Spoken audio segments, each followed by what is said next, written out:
Welcome to our Rolemaster actual play session. Twilight of the Old Order and Ain't No Place for a Hero are two campaigns currently co-joined, set in the world of Duranarki, the continent of men. In this gritty, cutthroat world, politics, religion, and commerce are all intertwined and reign supreme. Characters need to be both smart and ruthless to survive. We hope you enjoy our story, and, as always, may the dice roll in your favor.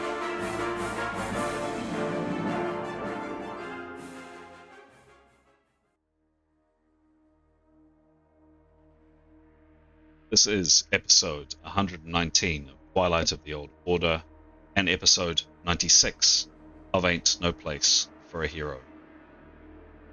The two parties have been reunited and are now neck deep in the middle of a dangerous mission on a forgotten, dismal island. We rejoin the story with our heroes pausing in the shelter of some pine trees at the top of a cliff in preparation for the assault on the TCoSS lair they believe lies below.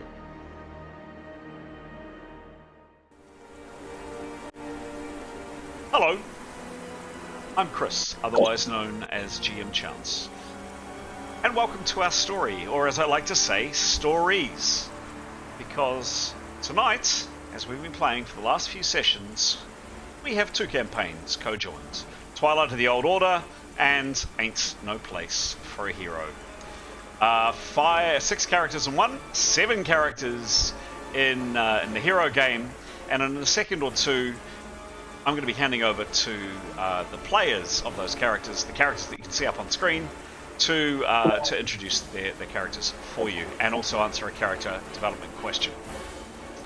This is our last show for 2023. It's been a fantastic year. It's been our first year recording and appearing on YouTube.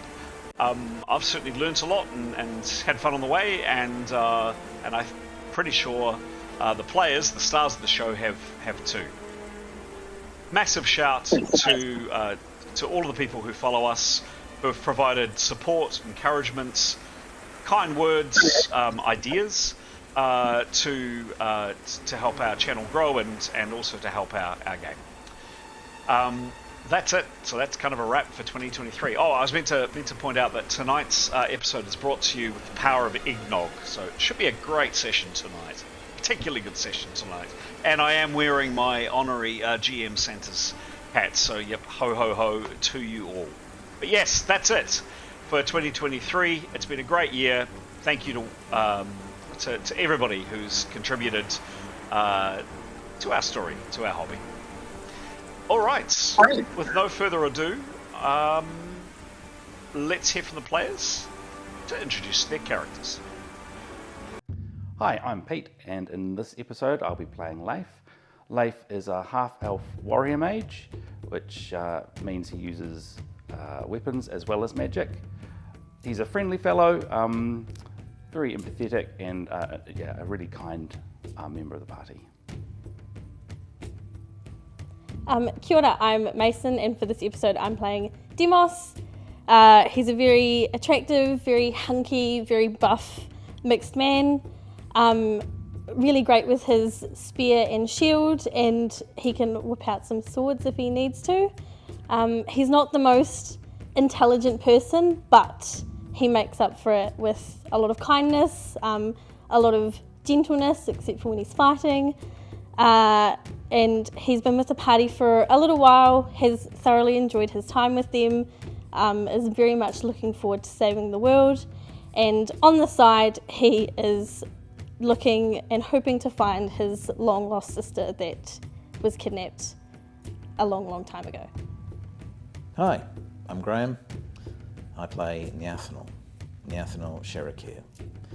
She is a Magent, which is a mix of stealthy skills, fighting skills, and magic skills, mentalism, magic of the mind. She is a complex character, something of a religious fundamentalist who believes in assassination is a sacred endeavour. She keeps that well hidden, however. She is, however, a dab hand with a short sword, and uses her magic and sneaky ability to good use in sneaking up on her adversaries. Hi, my name's Giles, and for this episode I'm playing Tarquin. So Tarquin is a young, ridiculously good-looking half-elf.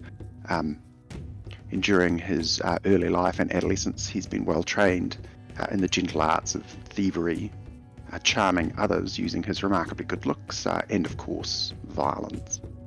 He is in his own way a religious man, and he's out looking for some understanding as to what's happened to his homelands. Kia ora, I'm Alex, and for this episode I'm playing Keros. Keros is a young North woman. She's a weather mage, a pretty powerful weather mage with some very cool spells. She's quite sweet and kind, a bit emotionally labile, but wears a heart on her sleeve and a strong moral compass. She also has a companion, a cat called Victory, who's a very important member of the party, and Victory was rescued, oh there's Victory, a wee while ago from impending doom. Hello, I'm Graham. I play Etienne Gilderflower. He is a genitrist, which is a type of paladin or holy warrior. He follows the teachings of Aphrodite, the goddess of love, and he believes that her will leads him on, and he makes decisions based on the dreams he receives or thinks he receives from his goddess. He has joined the party on the mission to, as he understands it, to save the old order, the world as they know it. He is a very charming, very good-looking man, a very eccentric man. Speaks in riddles and rhymes most of the time, but he believes in a higher purpose. He's a very dab hand with a sword, usually found in full plate. Kia ora, I'm Pete, and I'll be playing Mithan in this episode. Mithan is a ranger. She's a high man. She's pretty good at outdoor skills, and she's a pretty good archer. She's not a people person. She doesn't really care about people's feelings, although she's beginning to in this party. Hi, I'm Aidan, and I'm playing Grey. Grey is a very handsome half-elf who doesn't really believe in wearing shirts. He's constantly just displaying his body all the time, which, you know, he's got it, so he's flaunting it. He's got a bit of a tragic backstory. Pretty much everyone he's ever really cared about has been murdered brutally, but despite that, he's still a lovely guy. He's very caring, cares a lot about his teammates and also animals, loves animals, as he is a beastmaster, so he has the power to kind of, I don't know, not control, well, he can control animals, but he can also kind of interact with them and understand them and get them to help him do what he needs to do. And when he's not using his magic, he is a bit of a dab hand with an axe. He is very good at chopping things, chopping enemies, and also good with a little bit of stabby and a crossbow as well. He has a bird called Wingy that is his best friend that needs to have a bit more of a story, I guess. She'll come into it a bit more like down the road, I think. Yeah, that's great. Hello, I'm Graham, and I play Severin Kaidegard, who is a human swordsman. A dab hand at the sword, has spent his whole life training in swordsmanship. He is a very charming fellow and fancies himself as a bit of a leader. Hi, I'm Stara. I play Jada. She's a 6'7" Arab-looking woman. She fights with a quarterstaff, but not often because she's a healer. She grew up in a monastery where they adopted her, and she has just been taught how to heal, do martial arts. That's all she's done her entire life. Hello, I'm Graham, and I'm playing Tanya Anastasia, who is an elven hunter. Dab hand with a bow. She has some outdoor skills, some very adept sneaky skills, and is an interesting personality, a little bit spiky, a little bit difficult to know, but inside, a good egg. Kia ora everyone, my name's Anthony, and for this episode I'm playing Ascallion, or Ascal for short. He's a tall half-elf warrior mage who comes from the port city of Shabibi, and accordingly his favourite weapon is his ornate cutlass. As a warrior mage, Ascal combines his offensive and defensive spells along with his prowess with his cutlass and in unarmed combat. Kia ora, my name's Pete, and I'll be playing Nicholas in this episode. Nicholas is a common man and mentat by profession. That means he is a spell user, and he uses spells from the mentalism realm. Nicholas is a quiet and sort of unassuming sort of fellow. He doesn't like to draw attention to himself. Fantastic. Well introduced, one and all. And yes, indeed, for those that haven't seen some of those faces before, those are the players behind the voices that you've been listening to for quite some time. Brilliant. Well introduced. Thank you, everybody. Now can I hand over to each one of the players to touch on the character development question. Each week I send out 3, 4, 5, 6 questions which kind of plumb the depth of the soul of a given character. And tonight, kicking things off for the questions, is Anthony. Anthony, take it away, please. Right, for Ascal, the question I've got him to answer tonight is, how do you feel about immortality? Well, Ascal actually doesn't believe there is immortality. He feels there's only longevity in the sense that you could live for a long time or extended lifetime, whoever you are, but eventually you will die. So, yeah, that's where his view on it and his dealings in life so far. Excellent. And that's Ascal. Thank you very much. And who are you handing over to, please? I will hand over to Demos/Mason.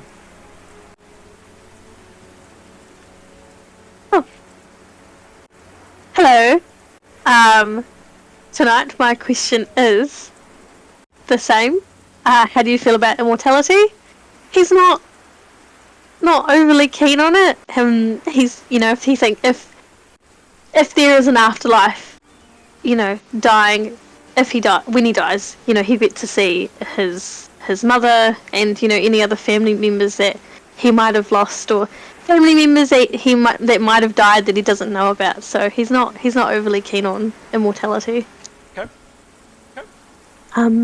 I will pass over to Kairos. Kairos, all's yours. Kia ora. Kairos's question tonight You're is... just a bit faint there, Kairos. Oh, is that better? Miles better. Oh, sorry, I knocked my microphone. Kairos's question is, what's an advice you indulge in? Well, she's got two thoughts on this. First one is, it's not necessarily advice for her, but other people might think it's advice, and it is definitely cat time. Spending time with her cat, playing with her cat, talking with her cat, rubbing her cat's belly, and so on and so forth. But really, it's not up to Etienne standards, but maybe some innocent flirting might be where she's at with vices. Is that advice? Yeah. I'm not sure. I don't know. Well, that's a vice for Kairos. Okay. She's nowhere at Etienne's standard. Excellent. Thank you. Who's next? We'll hear from Graham. Graham, thank you. Graham, just before you say it, just a reminder, please, folks, if you can pop yourself on mute if you're not speaking. Graham, floor's yours. Hello. I got 4 characters across 2 teams. Just to run through those. Severin, first Severin Kleidergaard of the Twilight Party. What vice do you indulge in? He likes to sing. He really enjoys his Tama folk songs. So when he's got time, he often will kind of just have a little tune. Certainly he sings in the shower. Loves it. Loves a bit. Likes the sound of his own voice. In many ways, but particularly that. Yathril from the Hero Party. What vice do you indulge in? She likes to kill people very much. She likes to assassinate them when they're not looking. She likes to clutch them as the life ebbs from them. She loves that a lot. Jesus, Etienne. That's a bit dark. Okay. Etienne, how do you feel? Vices. All of them, please. Just so long. He likes Vice a lot. He's open to most. So long as the whoever he's indulging, whoever he's sharing the vice with is a willing participant, he's probably up for it. And Tenya, what personal rule do you follow? She used to follow the rule, shoot first, ask questions later. She's been trying to sort of trying to rein that in a bit because it's got into a bit of trouble in previous times, but more than likely she's likely to anyway. Okay. That's it. Excellent. Thank you very much. Who are you handing to, Graham? To Mason. With her formation? Oh, sorry, Mason. Okay, go to Gray. Hi. I'm going to answer what is a vice that Gray indulges in, and that would definitely be he loves a bit of gambling. He loves to place bets because he loves to win shiny things. His vice is, shiny, and anything that gets to shiny is what he wants. So, he'll put anything down for a bit of shiny. Especially darts as well. Loves a bit of darts. Excellent. Who are you passing over to? Anyone who hasn't been? Sorry, I just came in a little bit late. Has Jada been? No, not yet. Oh, I'd love to hear from Jada. Okay, Jada's question to answer is what is a personal rule she follows? That would be no pork, eat a lot, no chickens, give to the poor, and be seen and not heard. There you go. Am I the last? I think we have Pete to... no, we have both Giles and Pete to go. And Giles. Pete. Oh, Pete. Thank you. So, excuse me. The question for Leif is, how do you feel about immortality? Well, he's half elven, and so he has got the opportunity to live for quite a long time. He's already outlasted his human family, so he has had a taste for what that's like. And yeah, he doesn't want to live forever, that's for sure. Because you have to watch everyone die around you, I suppose. So yeah, he'll be happy to live out the natural course of his life, as long as it's not too long. For Mithan, her question is, what is a personal rule she follows? Look after yourself. Protect yourself, don't let anyone hurt you. Quite fierce about that. And for Nicholas, how does he feel about immortality? He would like to be immortal. He would. You see all of these movies or whatever, or these tropes of the evil villain who really ultimately they're just looking for immortality, and that causes them to do all sorts of dastardly things because they're scared of dying, and because sort of immortality is a bit akin to power, but also they just can't face death. That would be Nicholas. Yeah. So just saying for the GM, just saying, you use the phrase evil villain or big bad guy and Nicholas in the same paragraph or two. Just saying. Happened to that's just pure coincidence. Pure coincidence. It's like evil villains are like that. Nicholas is like that Sure. too. And I'm not making any other comparison. Sure, absolutely not. And Pete, you're a bit under the weather tonight, so thank you for taking time, and hope you're better soon. Will be a good session, I'm sure. And I think we're going to hear from Giles. Is that right? That's right.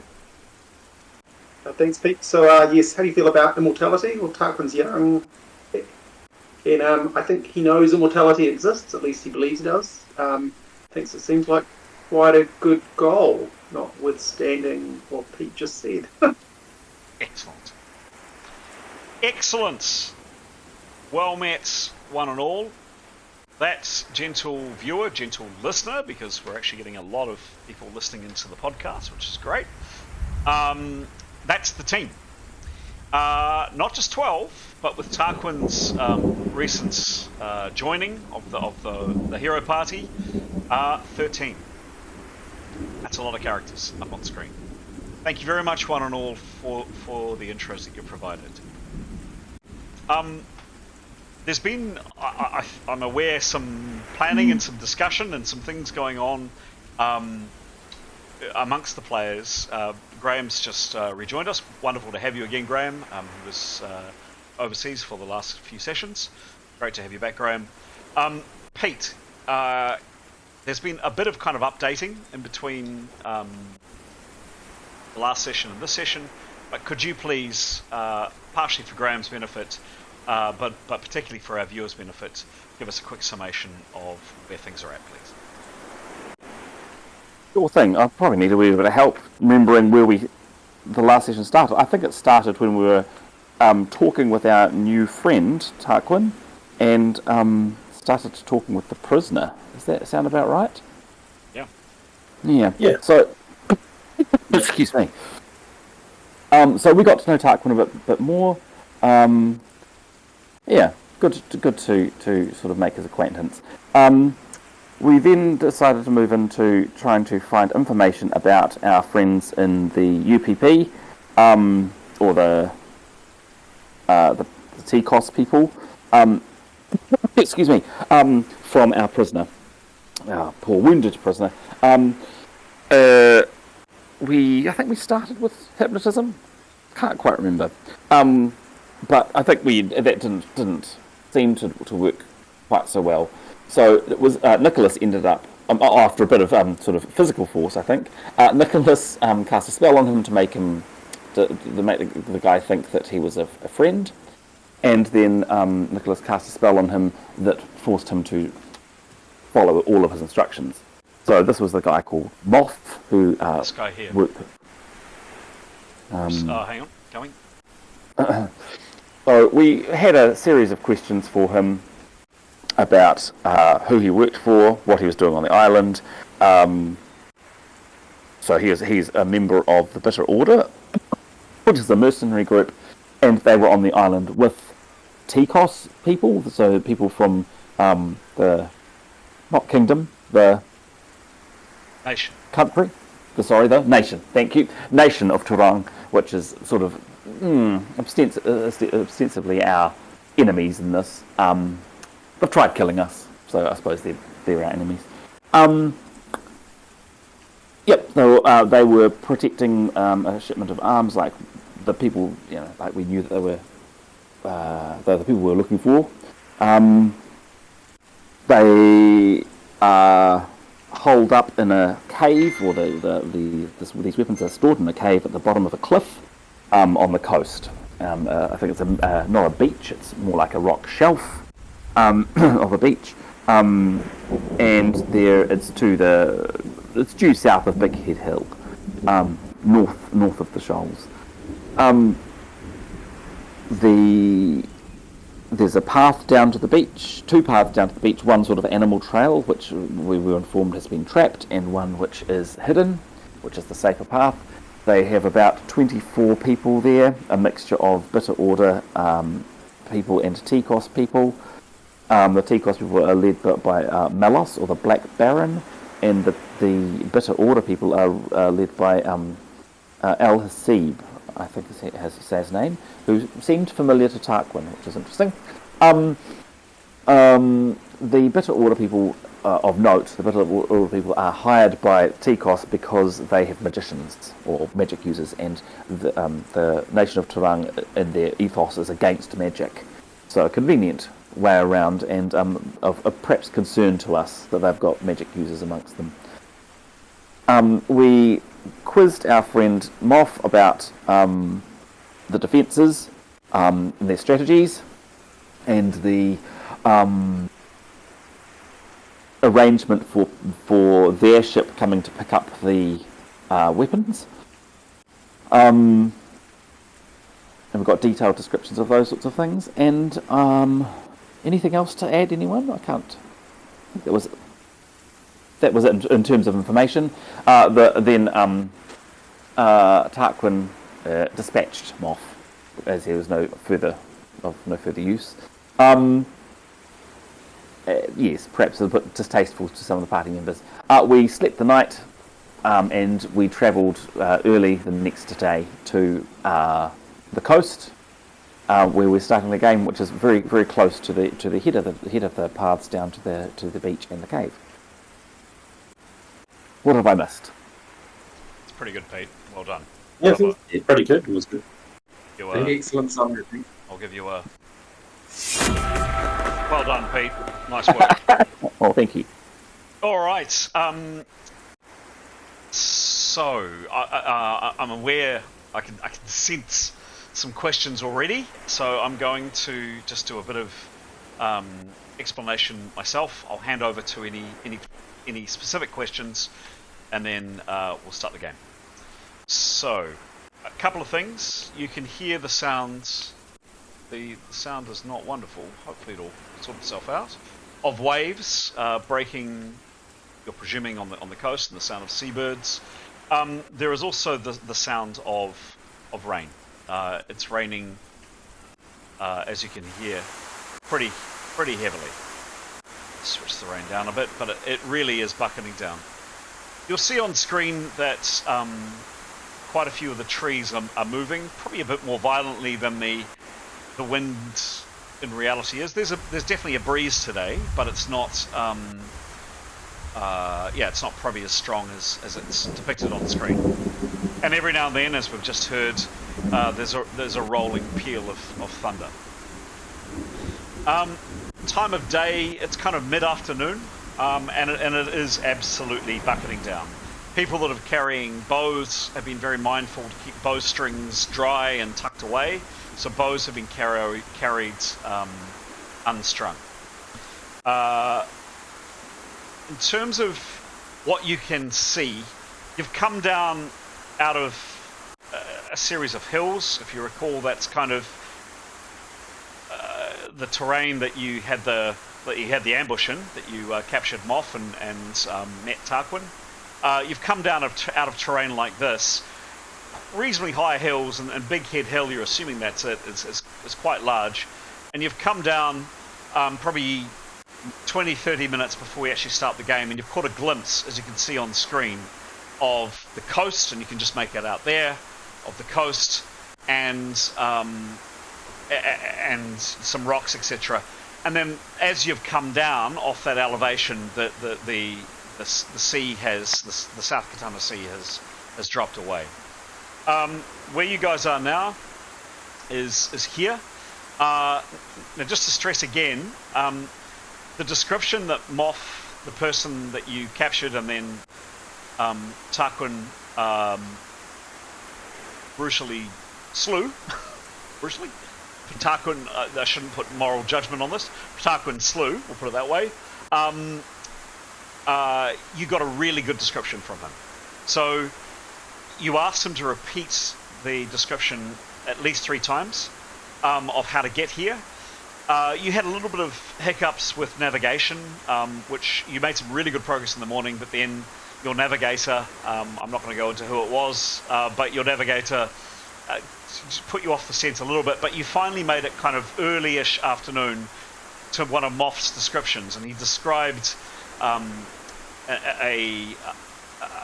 area of burnt trees, that a lightning bolt had come down and had destroyed some trees, and there was one particular tree that had been blasted by a lightning bolt into a rude and amusing shape. And indeed, you found a tree that was indeed a rude and amusing shape. You can use your own imagination. And you were very confident from that point that you were on the right track. And you have followed your way down. A bit further up the hill, you've seen quite a distinct animal trail. And you can just make out this animal trail here. And yes, indeed, Moff was very clear to say, do not follow that animal trail through the trees, because it is heavily trapped. He said the best way for you to get through around to where the beginning of the hidden, or the hard to find at least, entrance into how to get down this, described it as like a very narrow path that goes down the cliff face. How to find that entryway is via this way.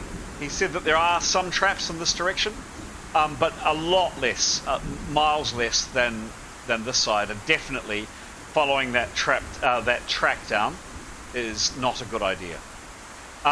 he described again in detail that you asked him to repeat 3 times that you would come down to this area here, and this is just the beginning of the trees, so he's quite clearly described when you get to the beginning of the trees, this is what you're seeing. So there aren't trees behind you. You've obviously come from this direction. Come from this direction, walking down towards the sea. So these are the first trees you've come to. He said when you come to the trees, you'll see a chunk of rock. You're guessing it could be these chunks of rock here. And basically beyond that is this secret entrance down to... secret. Certainly concealed entrance down the cliff face. Which takes you down to the very bottom, down to where the waves are, and then around a shelf of rock to a cave where he has explained there is an ancient, well, an old temple that the TCoSS and the Bitter Order have used to store these weapons. There will be questions. I can almost hear them percolating. Go for it. What do we got, guys? And where's the second other path in relation to the first? Second path? I might have gotten that wrong. So there's only one path down the cliff. Correct. Okay. Yep, Right. my mistake. Yep.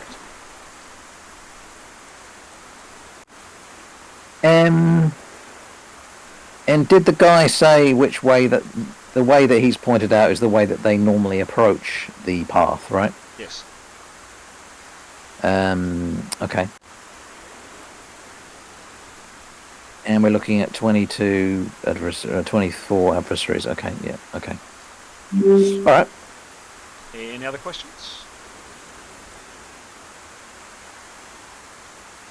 If there are no other questions... Oh, sorry, did he describe in more detail what to expect beyond those rocks, or was it just that's where the top of the path is, or did he...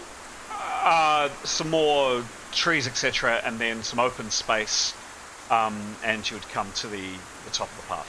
Yep. Okay, cool. And other than the poisoned caltrops down in front of the cave, Yep. was he specific about what kind of traps we should expect laid? He only mentioned caltrops in the cave. There are other traps in the woods, definitely, but actually, in the cave itself, he only mentioned caltrops. Oh yeah, so he wasn't specific about other traps at all. He just said traps, and you guys didn't quiz him on what kind of traps. Okay. Any other questions? Going once. Going twice. Let's start the game.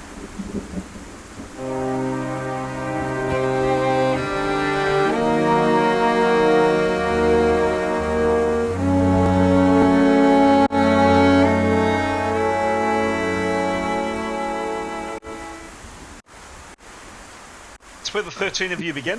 What happens?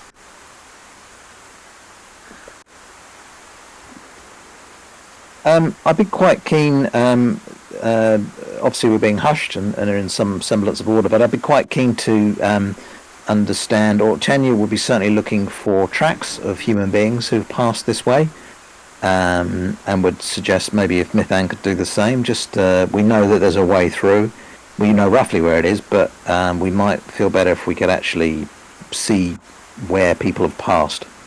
Okay. I think Gray's got a good tracking skill. Gray, yeah, that even better. Well, we could all have a crack, couldn't we, I guess? Yep, he does. Okay. So, Tanya and Gray are tracking. Let's go around each character. Tanya and Gray are tracking. What is Demos up to? Anything I should know about? Oh, and when you answer, please, can you tell me what you're doing with your gear, if you're taking it with you? He'll be taking his gear. I haven't worked out the encumbrance, so I'm happy to take the -10. Okay, cool. Demos, I'll just be following the group and I guess just perceiving, just making sure nothing's gonna try and sneak up or there's no weird people in the distance aiming for us or anything like that. That seems to have happened a lot. Okay. Okay, so I'll ask perception roll for you, Demos. We'll come to that in a second. Yep. Keros. Kira, she's gonna make sure her kitty cat is safe and warm in the cat shield position on her chest. Bag, I think we'll leave somewhere potential as dry as possible under shrubbery Around here? foliage. Here? Like here in the vicinity. Okay. Oh no, are you pointing to something? No, just so she's planning to divest herself of her bag now. Is that right? Oh no, maybe not right now. Maybe in the future she might think about it. Okay. In regarding encumbrance, if it's useful, because I have worked it out for the party. Karis, you're not encumbered anymore. We move things around. You may remember. So the only person who is encumbered is Grey because of his Mace of Crushing. However, if he sold the Mace of Crushing, that's no longer a problem. Karios, you are at -10. Sorry, sorry. According to what's on the sheet, you're at -10, and Grey is at -4. But if he dispenses of the mace, he will not be. Thank you. That's helpful. Thank you. Yeah, I thought I was -10. Thank you. She might think about it and see what the other people are saying, but she'd be keen at some point to drop the bag, and she's thinking about what spell she might cast. Okay. Snapcast needed. Yeah. Cool. Sounds good. Gray, you're along with Tanya. You're doing some tracking. Anything else I should be aware of about Gray? Yeah, he will discard his Mace of Crushing. One thing I've always kind of been interested to know is if you are wearing a bag on your back, yep, does that kind of give you extra kind of protection from shots fired at your back? Like, if he's got like all this armory stuff in his bag, wouldn't it kind of deflect things? Logic would say yes. The rules don't speak to that. I'm sorry, and I. Okay, no. That's just something I've always kind of wanted to question, but I just never. Look, it's a fair question. It's kind of an obvious one. It's not something. I mean, I guess we could home rule a rule, but I think it could get a bit tricky. But yeah. No, that's fair. Yeah, it's fair. He would probably when he finds a spot that feels secure enough, he'd probably just take out the mace and just put it there. If he loses it, that's fine. If not, that's all good. He'd just be doing his tracking and perceiving, and just being really careful to move slowly and quietly, just to not, cause any alarm. Cool. And just out of interest, Demos, you indicated specifically what you're looking for. Ray, is there anything in particular what in particular might you be looking for? I guess you'd be looking for any kind of like trips, like little tripwires or things that might kind of indicate a trap, or any kind of little paths that might indicate someone hiding, like if they've broken some twigs to get somewhere to hide and out of view. He'd be doing a lot of sniffing to see if he can smell anything. Okay. Cool. Everything he can just to figure it out. So there are two skills in the system. One is detect traps, and the other is perception. So you either use detect traps or half of your perception, whatever's higher, for looking for traps. Okay. So tell me what he's when we come to asking people for roles, you can tell me what skill he's using if he has one. Cool. Going up my list, Tarquin, anything in particular that you're doing, please? So I think when it comes to keeping my bag and stuff, I'm going to follow the group, so I wouldn't want to lose anything. So if people are going to leave stuff with the intention to come back, I will, otherwise I'll just accept my -10 encumbrance. Oh. I'm definitely going to perceive for traps and people. Can I do a 2-for-1 job? Two different skills, so two different roles. Yes. I've just used general perception, but I want to be perceiving for those two things, people and traps. So a general kind of look around is just, hey, what's your eyesight like? Do you spot stuff? The perceiving for traps is based on, just the way the rules work. Specifically things like tripwires or the ground looking a bit unnatural or whatever. Are they the same role? Maybe. don't know, but we will make them. I'll leave it up to you. No, I'm going to look for those two things: people and traps. Got it. Done. Askell. Oops. So, did you say Askell? I did. Sweet. So Askell would be drawing the sword, have that at the ready, and he would just be doing just general perception, ready with the group. Oh, great. To move off. Thank you. Jada.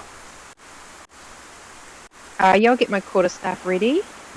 Wear my pack for now, but when we settle down somewhere, I'll be taking that off, hiding it. Cool. Okay. Anything else I should be aware of? Nope. Okay. Mython?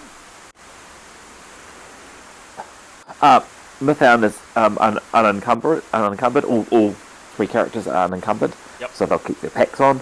Mython is doing tracking. Yep. We're wanting to see if we can determine the commonly used path. Got it. Following Hoff's description. She'd like to do a perception roll behind us as well. Yep. And do a detect traps at her half perception. Yeah, done.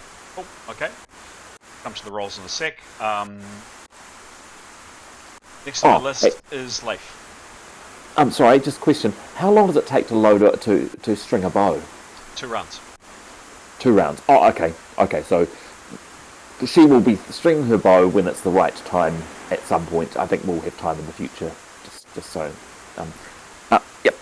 Leif is looking behind. We'll have his longsword out quietly with his shield at the ready, and just looking behind. Oh, Niafano. Is casting. I'm sorry, preparing. And if that takes up, if she's got anything left, if she can perceive and. Oh yeah. This is not rounds. This is kind of general actions for the next few minutes. So yeah, definitely she can prepare and cast, and then do a perception for sure. Well, she'll cast invisibility when she's ready, and she'll be perceiving the hell out of everything. Cool. And also, would like to do as perception. She's perceiving for movement and all that sort of stuff. She'd also sort of be scanning for traps, as best she using her detect trap skill. Sure thing. Nicholas. Nicholas would like to do perception, and thanks Tarquin, that's a good point. He'd particularly like to be looking up in the trees and up in the sky. He's looking for, in case anyone else has got a Ningwin on their side, or a flying person, or something else. Yeah. Yeah. Okay. Cool. Tanya. As described, she's going to be tracking. Etienne, Severin, please. Right, Tanya. If her bow is not strung, she will string it. Okay. We will apply Boyer's oil to that bow, which gives her +5. She will also be perceiving. She will also, when her bow is strung, cast presence and just check there's nobody else in the vicinity that she's aware of. Okay, cool. So look, a bunch of different roles there. We'll zap through each person pretty quickly. I've definitely got the sense that the trackers, so Tanya and Mython and Grey, are coming kind of over roughly this area, looking for tracks. Everybody else is staying roughly. You haven't said otherwise, so I'm assuming staying roughly where you are and looking, perceiving, etc. So, Demos, can you give me a roll, please? Mass perception roll.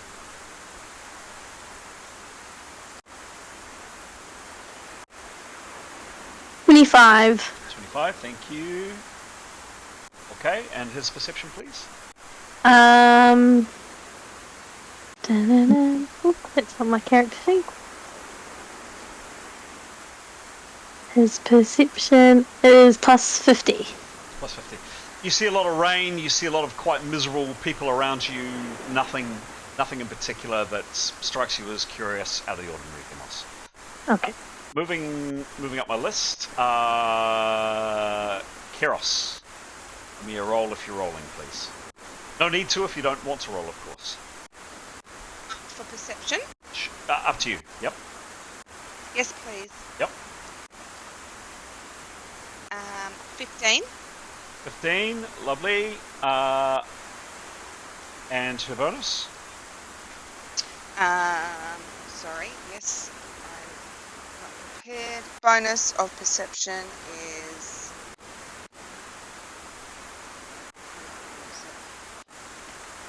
Sorry. Oh, no, God, where do I find it? Perception. Oh, general perception. Plus 36. How quickly we forget. Yes, indeed.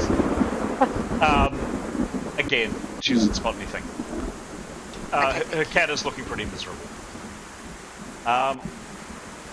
On my list, Gray, up to you. Are you doing a tracking roll first, or are you doing a perception roll first? Sorry. I'll do tracking first. Cool. We'll make it must, because of course... Yeah. Yep. Yep, give me a roll. Ooh. 52. 5-2. Cool. And what's his tracking skill, please? 72.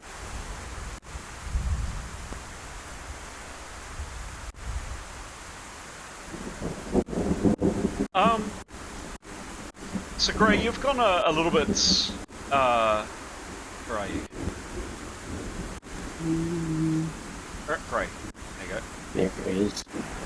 Just feeling my computer is wanting to misbehave tonight. The sound is not good. Just get... You and me both. What's that, sorry? You and me both. Yes. Gray, you've very cautiously gone a little bit further in this direction, and yeah, you've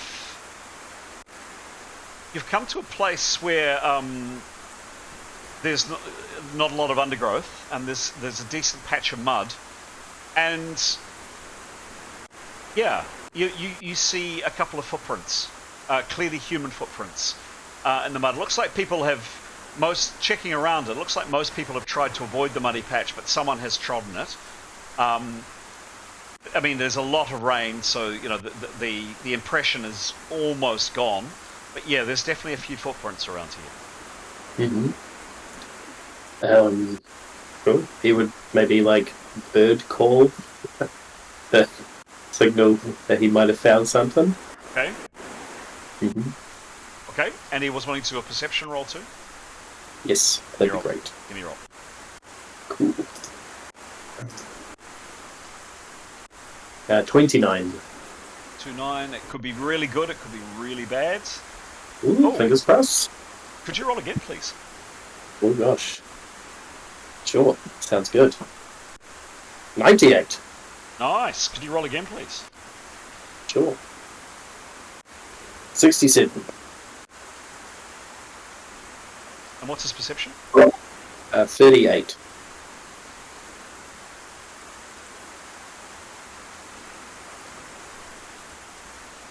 Okay.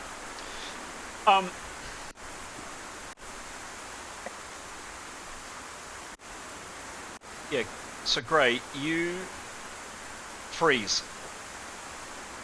You're here, you look up, and suddenly you could have sworn you saw a shadow, a figure. A humanoid figure move in behind this tree. Okay. I would take you into private chat, which I'm going to have to do later on for some. But, yeah, you see that. What do you do? He would probably look back to see if anybody had come close, started to come close, so that he could kind of... Yeah, or kind of... both Tanya and Mithana are heading in your direction. So, yes, they're coming over to have a look as well. Okay, if he has time and the ability to, then he'd want to like lock eyes with them and kind of just like point to his eyes and then point to where they are, the person is, and just do like a finger saying there's one there. Okay. Soundlessly. Okay. What did I say about this map?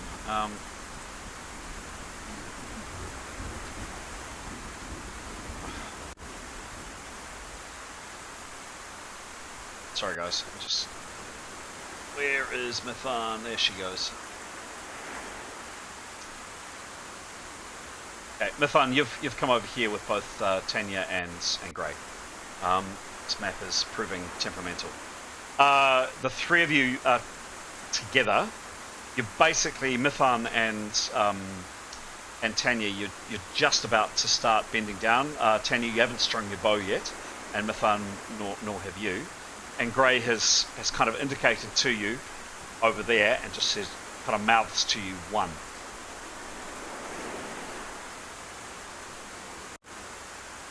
Then would want to string a bow.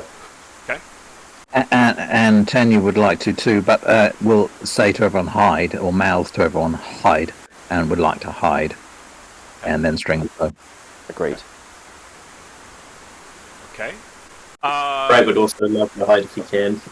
So fair to say that the rest of the party are kind of they're not fixated on. Goodness me. Knew this map was going to be trouble. Set it off camera, didn't I?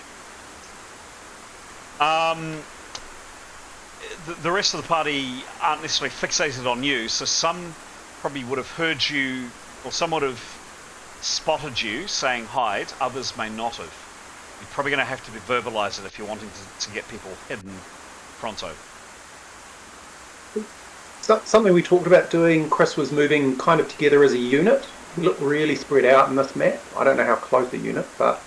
Yeah, I'm afraid I don't think this map's going to play ball, Giles, for me to move people around a lot. So, tell me how you're standing. Oh, sorry, back to Tanya. So, Tanya, you're mouthing to people hide. Some people may have seen you do that. Others will be gazing up into the sky or looking around or whatever. So, you've caught the attention of a couple of people, but not everyone. I guess we have a sort of plan, but obviously we've just been talking about. And should I tell you what the plan was?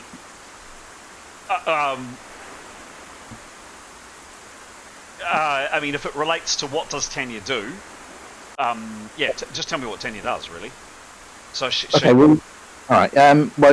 Obviously she will hide, and then if she can catch the eye of the rest of the party, I don't think they're going to be. But my point being is that our intentions was to send the Athanal in one direction alone.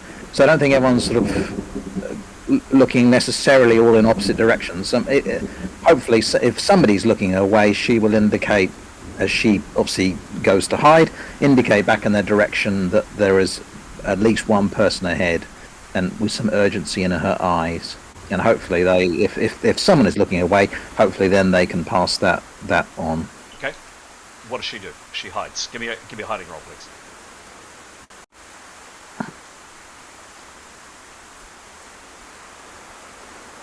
27. Cool. Plus 134. Okay.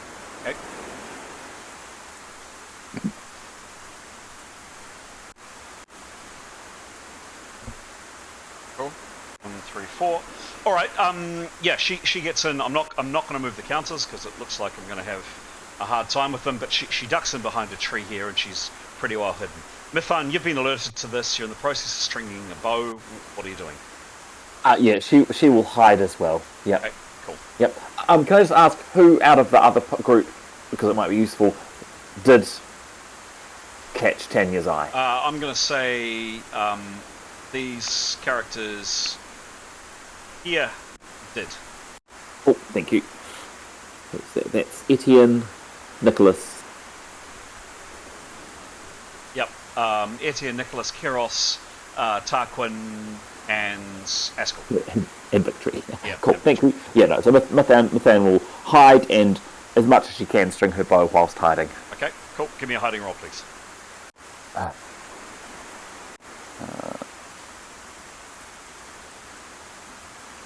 Oh, great. That's an 8. Okay. I'm hiding here. Don't forget it's mass speed. Oh, is it? Oh, good. Good. You know how well you stalk, but you don't know how well you hide. Ah. Yeah.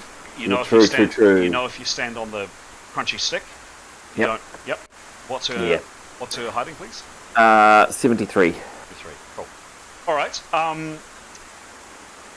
Brilliant. And then lastly, Gray, you've spotted this person you wanted to hide as well. Is that right? Yes, please. If you can, just kind of like melt into the shadow. Yep. Give me a roll, please. Yep. Will do.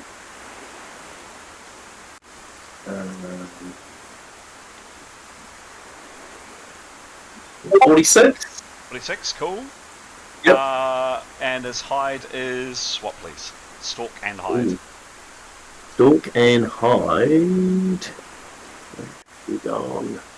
It is plus 80. Plus 80. Cool. Yeah. Okay. So you managed to find some cover. What I'm going to do is I'm going to go up my list, and everybody will get an action to do something, and then just as they're about to do the next action, they're probably alerted to, hey, there's something going on. So, Demos, can you give me a perception roll, please? Oh no, you did. Keros, you had a look around. We counted Grey. So Tarquin, you were having a look around as well.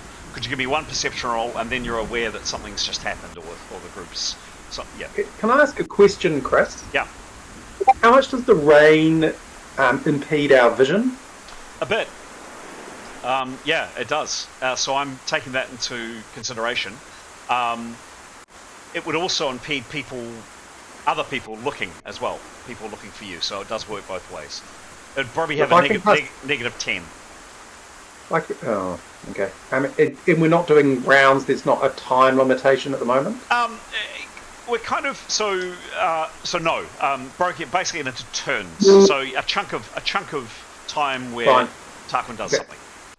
Can I ask? Does water vision work when it's raining, or do I have to be underwater? It allows me to see as if there was no water. I'm going to say that's underwater. Pretty sure that's underwater. Okay, that's fine. In which case, I'll do a general perception for people first. Yep, give me a roll.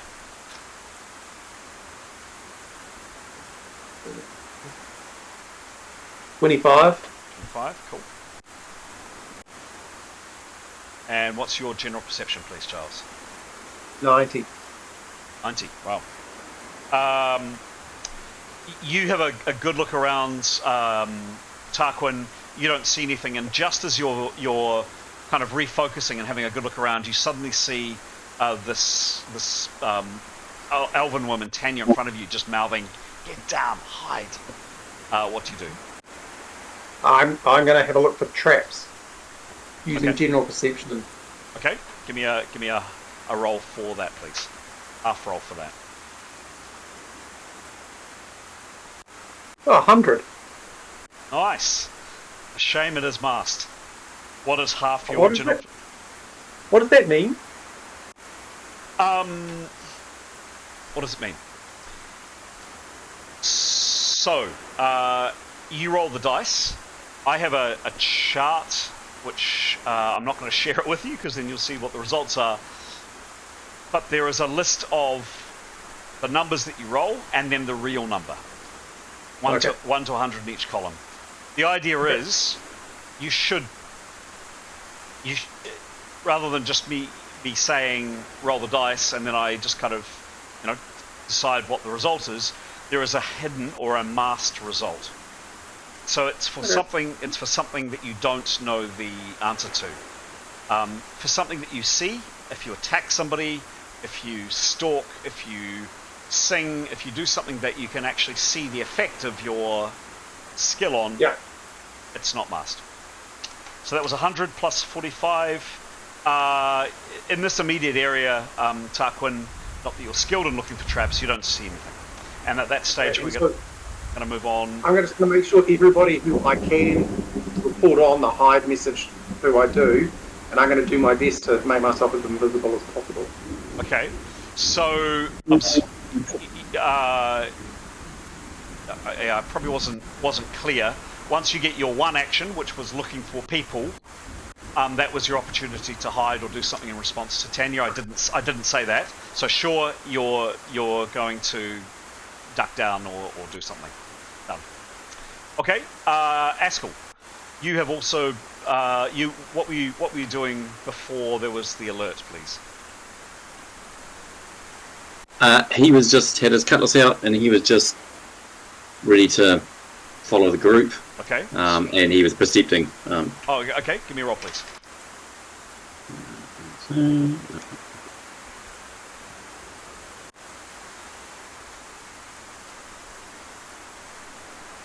Anything? 90. Sorry? 96. Nice. Rolling. No, not rolling in.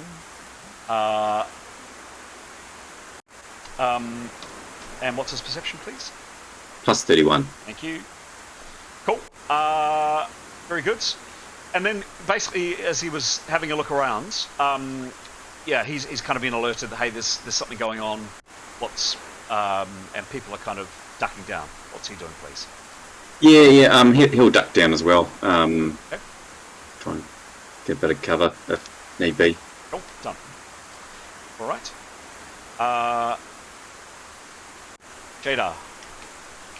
Just follow the same drill. What were you doing initially, if anything, other than getting your stuff out? I had got a staff out. Okay, go on. Looking around. Do I do a perception roll or no? Up to you.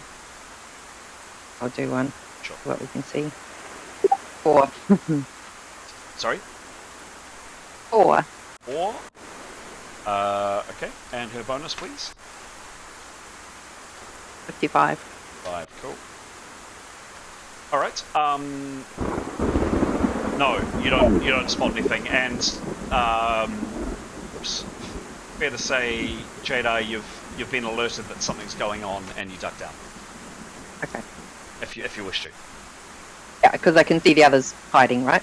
Yeah, I'm gonna say there's probably a wave of people moving around, and probably you figure out. Yes, it's probably just easiest. It's moving. Yes. Cool. Great. Mithan, we've already done you. Leif, what were you doing? He was drawing his longsword and checking behind. That's right. Okay. Give me a roll, please.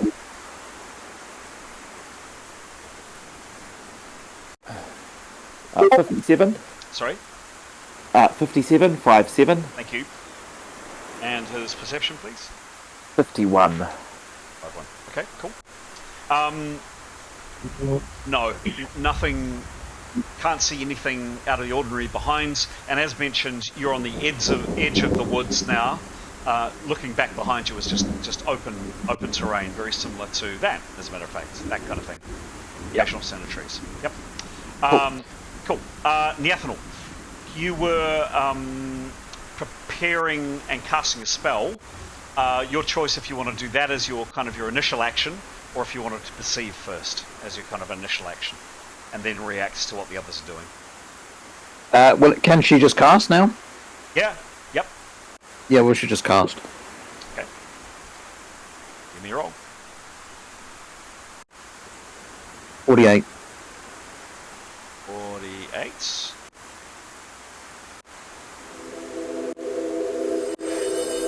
Spell is successful. So she became invisible. Okay. Just a heads up, and this applies obviously to any character that is invisible. Just a quick description from the rulebook, and it is raining heavily.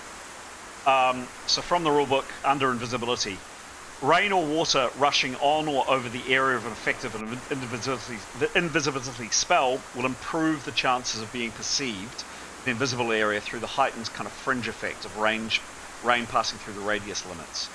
Modifications to the perception roll are adjusted accordingly. So just as a heads up, there's like this foot around you, Neathanel, that's that everything inside that foot is invisible. When rain hits that, there is this kind of fringe effect of that foot around you. It'll be the same as thrown through dust over you or paint or something like that. You're still invisible, you're hard to see, for sure, but the rain makes you easier to see, definitely. Okay. She's cast the spell, it's gone off, and she's just been made aware that people are ducking down. There's something happened. If she's anything left, she will crouch. Okay. She crouches down. Nicholas, you were looking. I think you were saying you're looking up, particularly. Correct. Give me a roll.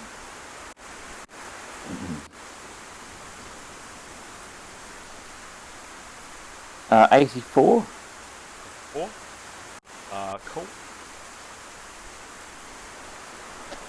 Okay, and what's his perception, please, Pete? 39.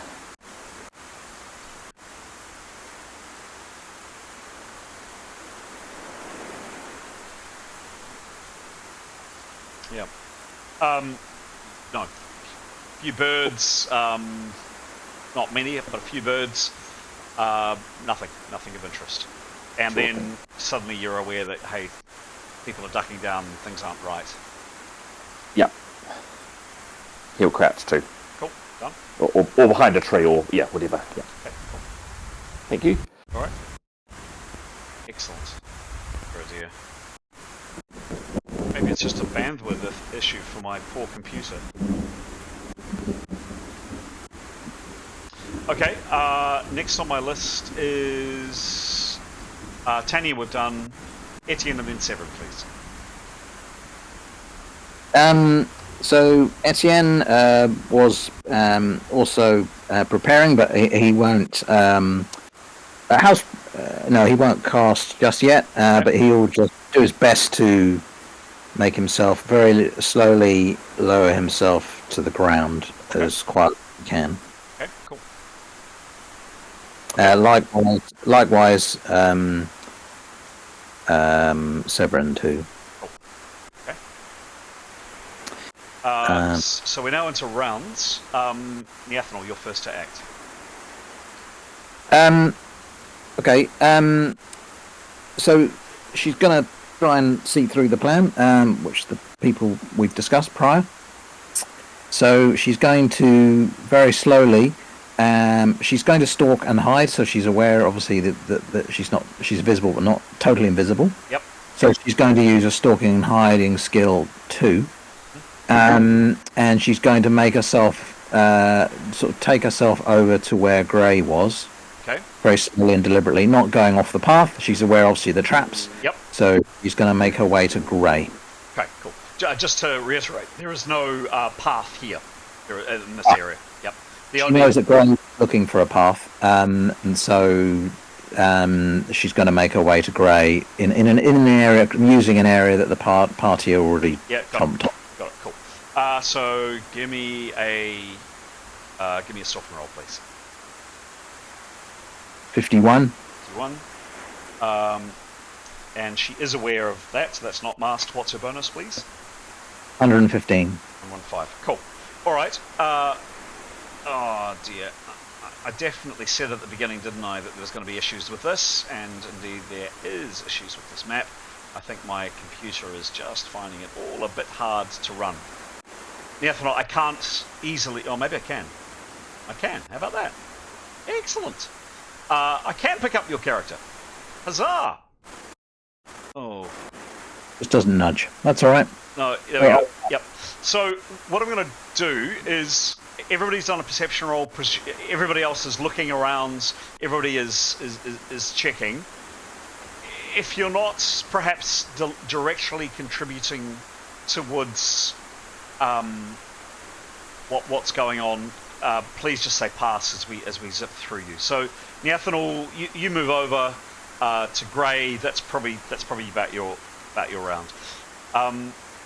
Jada, anything for you? No, she. Askell. No, pass. Keros.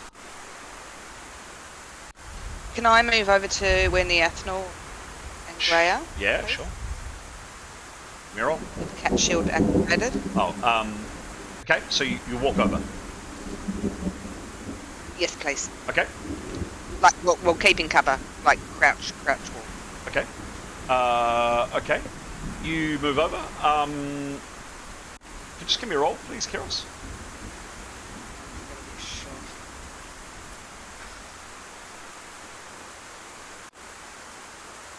$96 for crouch walking. Okay. Okay, you're in luck. Not bad. You didn't mention you were stalking, but the luck is with you. You don't tread on anything, and you end up coming over roughly here. Phew! Thank you. Well, that was if you'd rolled low, you would have trodden on a stake. You didn't. Tanya, you've been alerted to this. You're in the process of stringing your bow. That'll be another round. Nicholas, you've crouched down. Are you doing anything else? Yeah, he'd like to cast Presence. You're off, please. And there's a slight hiccup with that. 49. 49. It's instantaneous. It is instantaneous. Spell is successful. So the hiccup is, and sorry, I honestly didn't make this connection. The type of spell is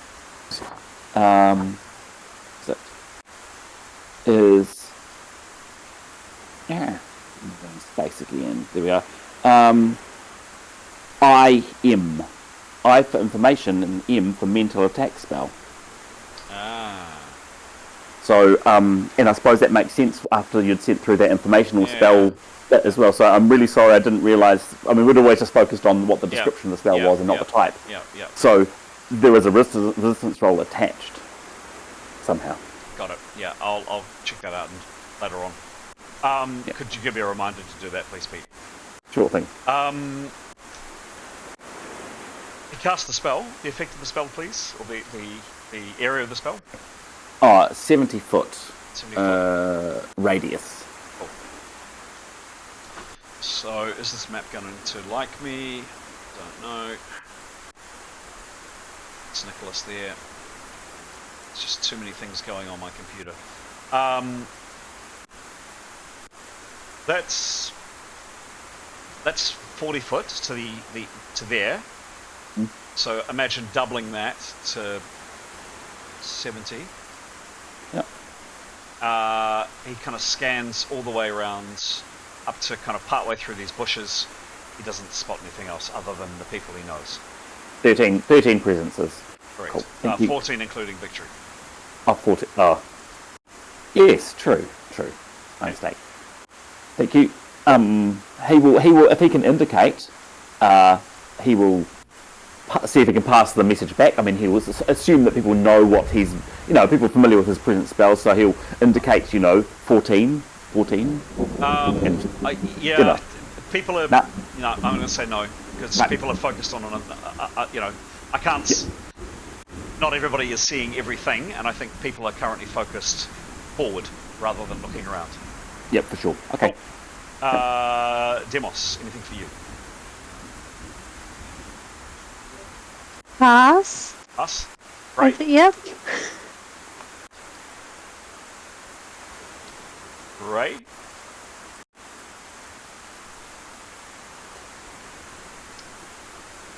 So Gray? Sorry, I've just got a dog craziness happening. Gray would just motionlessly try, or very quietly kind of indicate to those that have just crept up to him where he has seen the guide, just to make sure that they know where it is, but he would remain hidden. Okay. Is this map going to play ball? Yeah, it was over behind this tree here. Yeah. Yeah. Cool. That tree or that tree? I think it might have been that tree.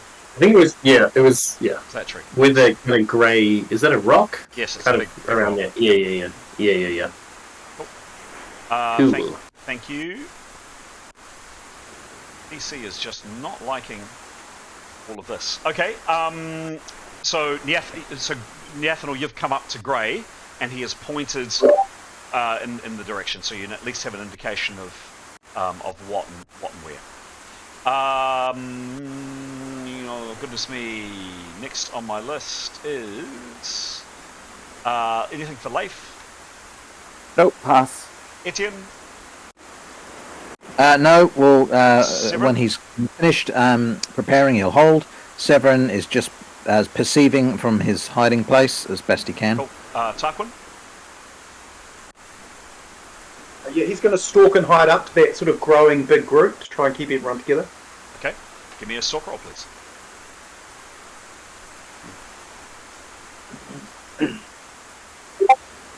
$39. 39. This is not masked. 62. 39 plus 62. You're not like Neathanal quiet, but you're all right, Tarquin. So you move up to kind of here where people are assembling. I'm not going to move all the characters up, but you get the idea. Cool. Next is Mithan. You're actually the last. Just finishing loading, stringing the bow. Okay. Cool. Next rounds. End of the rounds. Initiative. And yet again, Neathanal, first to act. So you've moved up, you've been given an indication of where Grey saw something. Okay, so she will whisper in his ear, Grey, this is Neathanal, don't panic. Yep. I am going to move forward. Can you indicate, as best you can, where you think the human tracks are headed?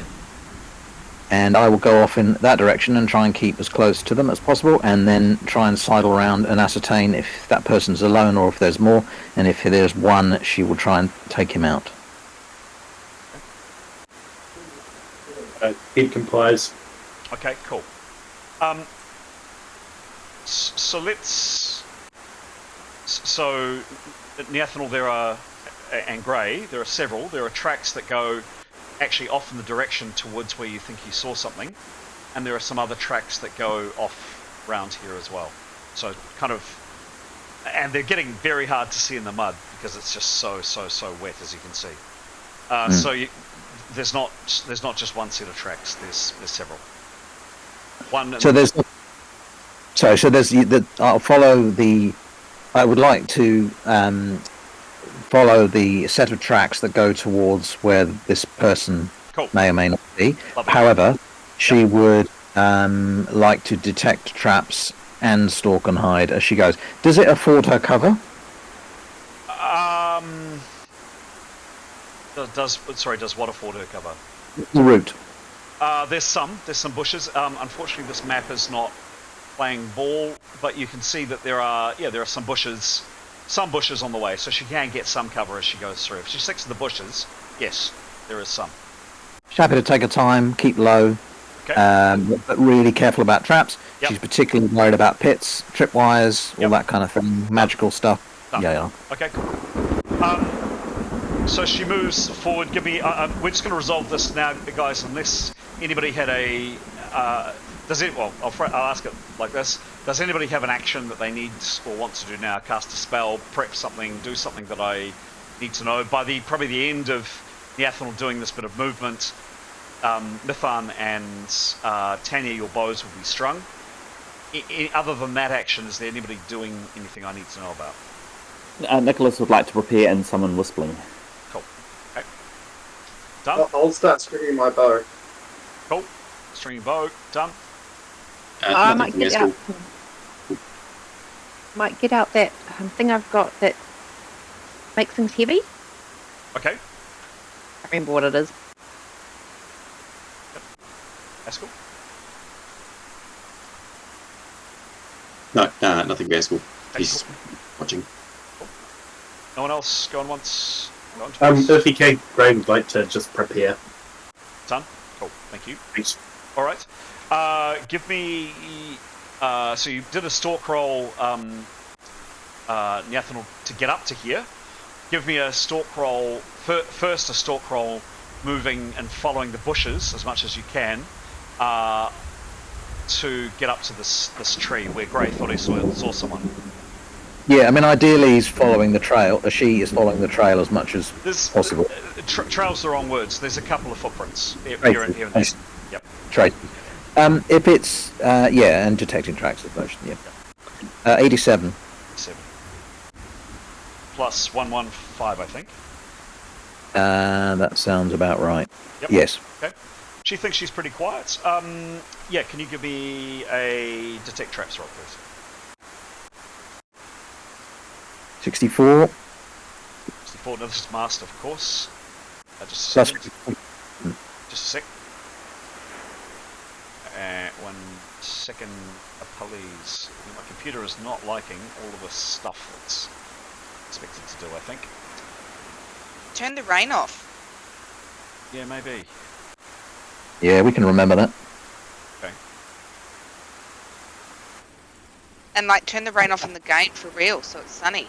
I wonder if that's any better. How's that? Yeah, that might It's be. less rain. Yeah, it's good. But you can still hear it's raining. Yeah, okay. Well, I think we'll go with that. Still hear the waves. That's good. The roll, please, Graham, was a 64, correct?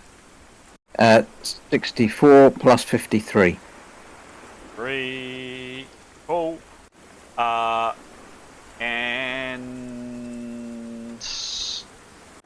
20. Cool. So you're making your way very cautiously, Neathanol, through the undergrowth, and you are being super duper cautious, as cautious as you possibly can be. But unfortunately, not cautious enough. Your foot thought the ground was safe. You checked it, just the side of one, quite a large bush. You thought you're okay, but suddenly put your foot on something and it depresses and goes down. You have a sheer folly to avoid getting your foot trapped in whatever this is. Make an agility check, please. All or nothing. 20. 20. What's her agility? I mean, good, but not that good. Plus 35.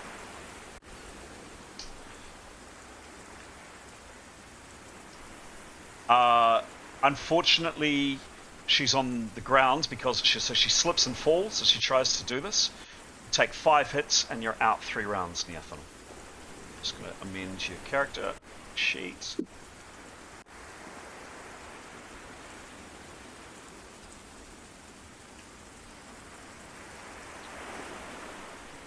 Get down 3 rounds. Does that mean she's now visible? Yes.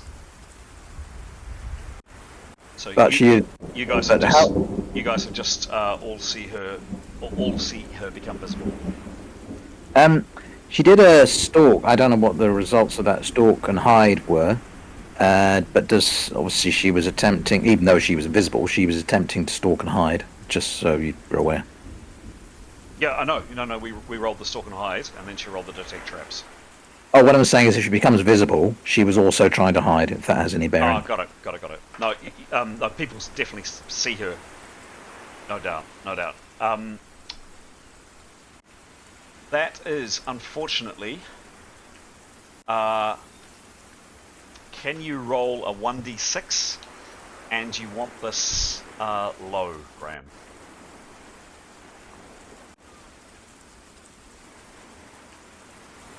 Two.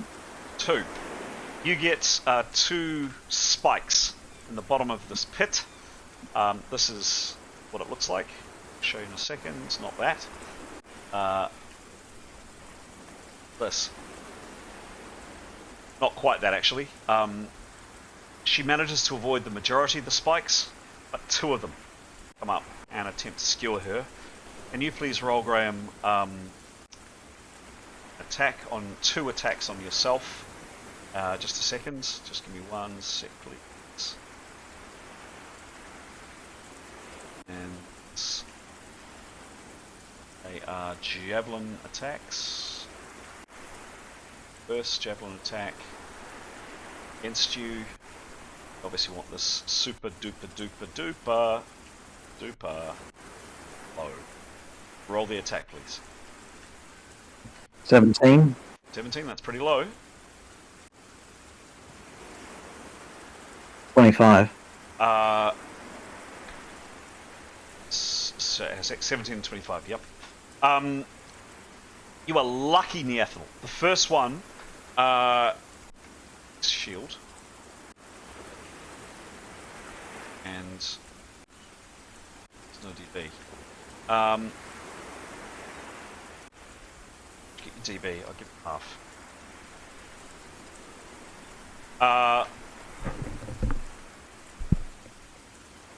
In the nick of time, you just managed to avoid that first one.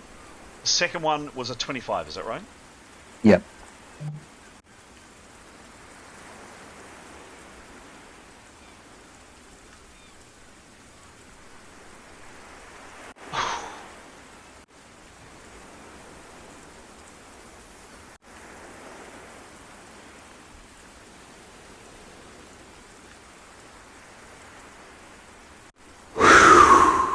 Oh my god. You thought you were going to lose your foot for sure. You stepped through that thing, this horrible device here, the Athanol, expecting something awful to happen. And just miraculously, just the way the barbs kind of worked, they didn't even touch you. You were lucky. Really, really, really, really, really lucky. You've hit the ground. You're out for 3 rounds. Your companions, Keros, Tarquin, etc., have just seen Nyathanel become visible. You can just make her out kind of in the bushes, because she was keeping to the bushes, as you said. But you've definitely seen her go down. You've seen her on the ground, and you hear probably a shout from her. Reaction from you guys,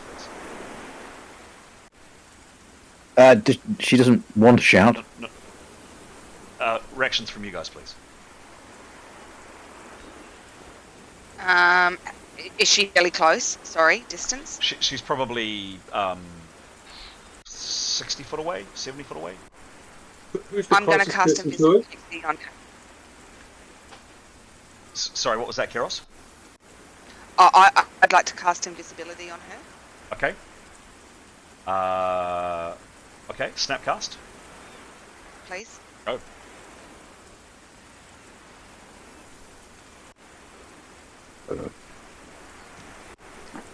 Oh, 14. 14. No prep, but Keros doesn't need it. That spell goes off. Ooh.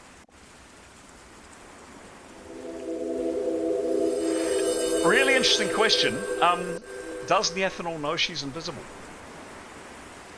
I was nearly going to call out invisible, but hopefully she can't see herself. No, I think I'm pretty sure you can see your hands, so you'd have to tell her, I think. So I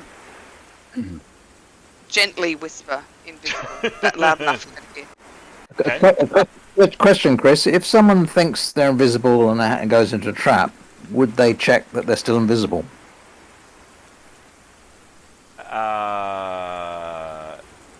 Possibly yes, if they're used to being invisible. She would know that she's fallen, and she's fallen down. She's taken some damage, so she would know that she's become visible. Definitely. Yeah, what I'm saying is, would her instinctive reaction to be, "Oh shit, am I still visible?" She would know because of the spell that you become visible. You know what I'm saying? Yeah. What I'm saying is, she's more inclined to be concerned if she is visible or not. Do you know what I mean? No, I don't. Oh, so like if you have a bump, right, and you think, Yep. shit, Yep. sometimes it's big enough to make you visible, sometimes it isn't. But what I'm saying is, you probably think, oh shit, am I still visible or not? And so she might. What I'm suggesting is, instinctively, she might be checking she's visible she's visible anyway. Just common sense, really. But Sure, she would know though, because she's taken damage, that she is now visible. all right. Yep, definitely. That's part of the spell. So Keros, you cast, and then you do what, please?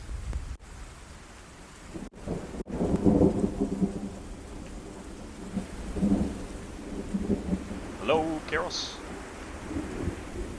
Yeah, just talking to myself. Whisper invisible. Okay. Invisible. Okay. Cool. Let's say you heard it. Sorry. Fair point about Nyathanol not wanting to call out. Give me a self-discipline, a neg 10 self-discipline to avoid her crying out, Graham. 50 or better. 60 or better, I should say.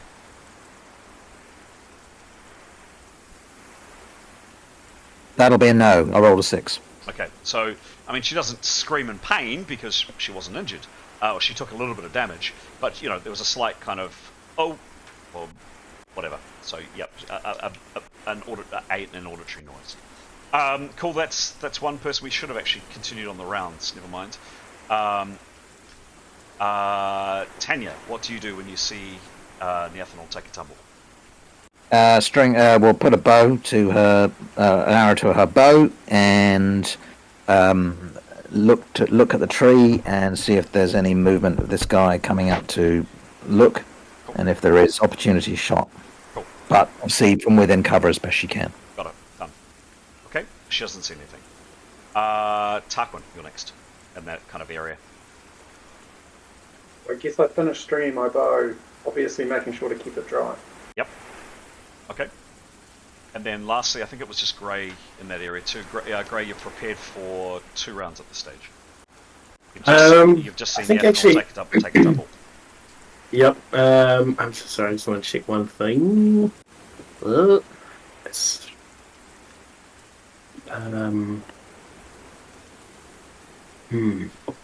I think he'd like to create a phantasm that would be a few meters away from where this Neathanol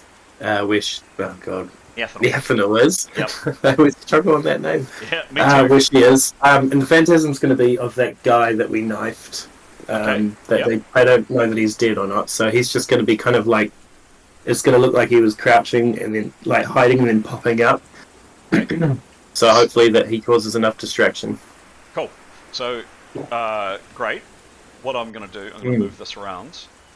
See if this map behaves itself a little bit better. Yeah, a little bit. Mm-hmm. So, you definitely saw someone here. Yeah. Where's your phantasm going to be placed, Greg? And you guys. You see how like you guys are standing, kind of roughly there. See that big black fern, like the one, like the middle one, not the that one there. Like if the guy was kind of like, where's Neathanol? She would be here. She is here. Okay, he would kind of like step out from behind that big black fern and kind of wander into plain view, just to be like, but like make it look like he's looking around to see what the noise was. Right, give me a roll, please. You've prepared 2 rounds. No, you've prepared 1 round. Sorry. Yeah, just 1.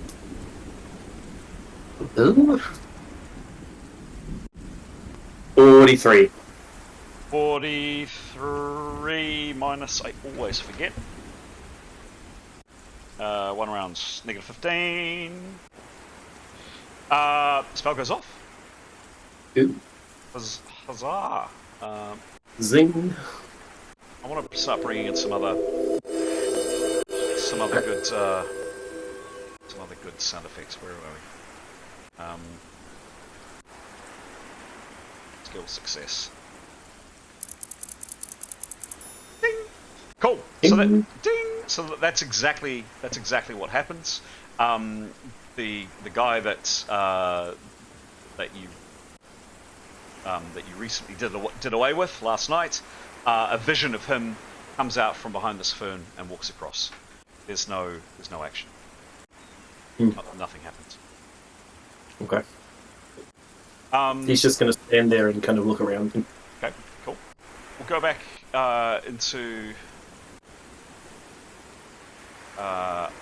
start that round again. Neathanol, you're out for another 3 rounds. Another 3 rounds. Basically, winded, I guess, is probably a reasonable description. Grey, you're up next. You've just cast your spell. What are you doing? He's just going to keep that illusion going and trying to keep it away from Neathanol so that if anyone is looking around, that's what they'll see. Cool. And he'll try and make it look as realistic as possible of this guy just trying to like make his way, maybe make it look like he's a little bit woozy, like he needs some help. Okay. Done. There's no sign. There's no sign of the figure you saw. Mm-hmm. Tanya, you're up next. You've had your arrow on your string in the soggy rain, and you're trained on the undergrowth, watching for a target, no target. Yeah, I mean, just perception, really. She's aware that people might be invisible, so she's looking for disturbances in the force, in the rain, rather. Whatever it is, she's kind of really trained on finding. Got it. Keros.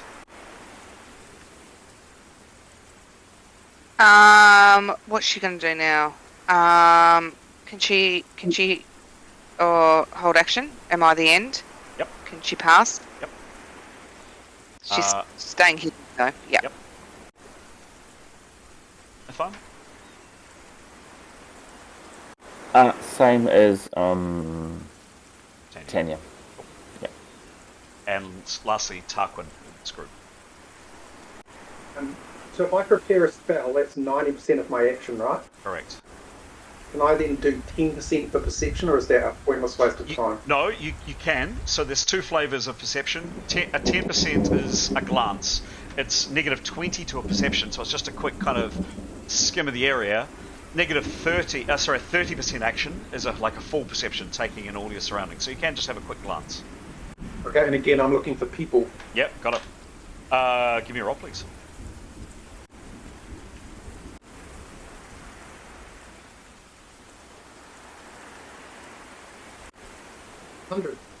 Another 100. Nice. And what's your perception skill, please? 90, I think. 90. Yeah, 90. Cool. All right. No, nothing for you. You prepare your spell, and then we're going to come out of rounds, and you wait, and another 10 seconds ticks past, another 20 seconds ticks past, and then another 30 seconds, you can act again, Neathanol. Everybody's been doing that. You've been poised, waiting. Nothing has happened. There's been no sign of anybody. There's been, no indication of the person that Grace saw. There's been no movement whatsoever. About how far away is that shadow that Grace saw? Approximately about 90 foot away.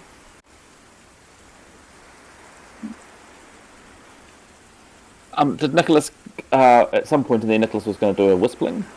Oh, yep. Give me a roll, please.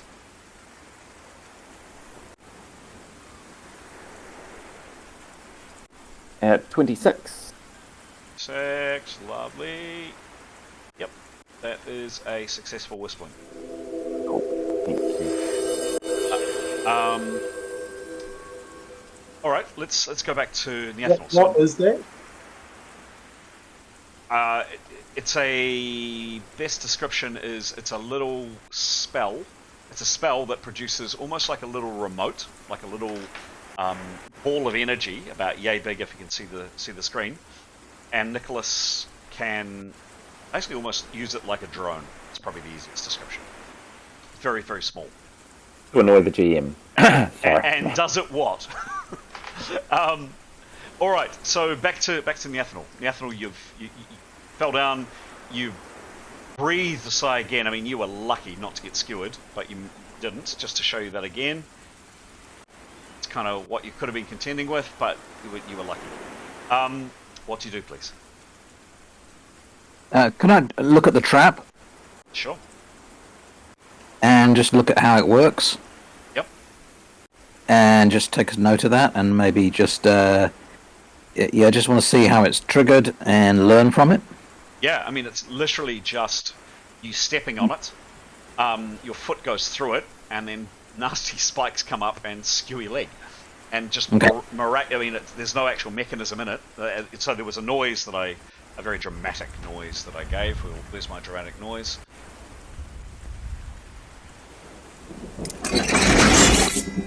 There's actually no mechanism. I just wanted to put a dramatic noise in there. So it's just your foot going through it. That's all.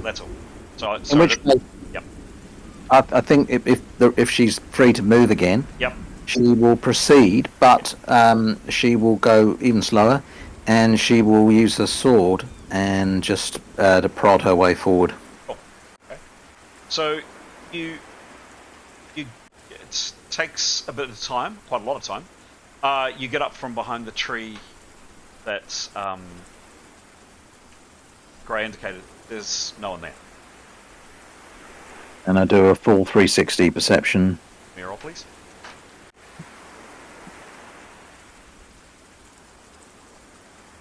$55. Plus 75. you. Okay. No, she doesn't see anything. Okay. Well, I guess she'll return the way, exactly the same way that she approached, following her own footsteps. Yep. And once she gets past the tree, she'll kind of deliberately make sure her boots are finding their mark, so everyone can follow the trail again. Yep. She'll follow. She'll follow her own footsteps exactly, but then she'll idly prod in between as well, just to make sure she didn't miss a trap. Sure. But at least there's a path through the forest to the other side. Sure. Okay. Yeah. Okay. And you come back. So Neathanol will say, "I'm back," but it didn't go that well. I went into a trap. I made a noise. I'm not sure that the person who was there doesn't look to be there anymore, so it's possible they retreated and have alerted us. I'm sorry. Not much I could do. But I'm okay. Thank you, Karios, very much for casting visibility on me again. Pleasure. What do you want me to do? Shall I keep going? Go further? Should we take up a defensive position, perhaps on the other side of the trees? Is that a good idea? So that I've made a path through the forest, so that you can be sure you're not treading on more traps. If you follow my footsteps, maybe it would be a good idea to take up a defensive position on that side of the trees, in case they come forward to attack us, and then maybe I have another. What do you think? Do I have another crack at going further and reverting to the same plan we had before? Yep, agreed. Yep. And does everybody know what that plan was? Yeah, we do a wind wall. So the plan was that Neathan will go out, find out where they all are, come back, move forward, everyone forward as best they can out of earshot and out of sight, and then proceed with Karios and one other, we think. Was it Leif? And the order was that Karios was going to cast a spell, then Leif, and then Neathanol in that order. So they know that. And they were going to squeeze Neathanol gently. So that they were aware of each other's options. So that was kind of the plan. But does anyone want to change the plan or have any comments about the plan? Sounds good. Yeah, all good from my side. I hope I remember the plan.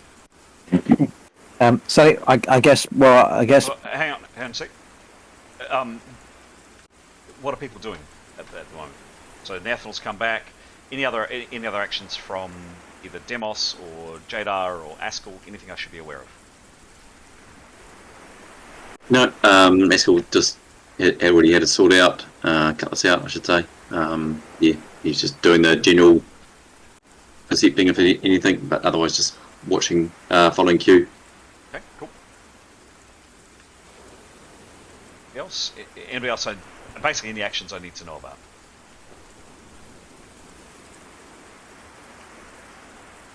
Oh, okay. Nathal, go for it. Oh yeah. Okay. So she'll point out the path to everybody. Well, I mean, with her voice. She'll say, "All right, you start over here, and then you should be able to pick up my tracks. Make sure you tread in my footsteps exactly. You'll notice there's a collapsed trap halfway along. Don't step in it. It's got spikes. They hurt. But just hop over that, and we'll proceed forward. And then she'll go ahead, following her own tracks, and then sort of break off from the party and continue in a similar fashion before, but with equal amount of care, using her sword to prod. Again, I guess she's looking for footprints and to follow, and where possible, she would put her foot where the footprint is. Okay.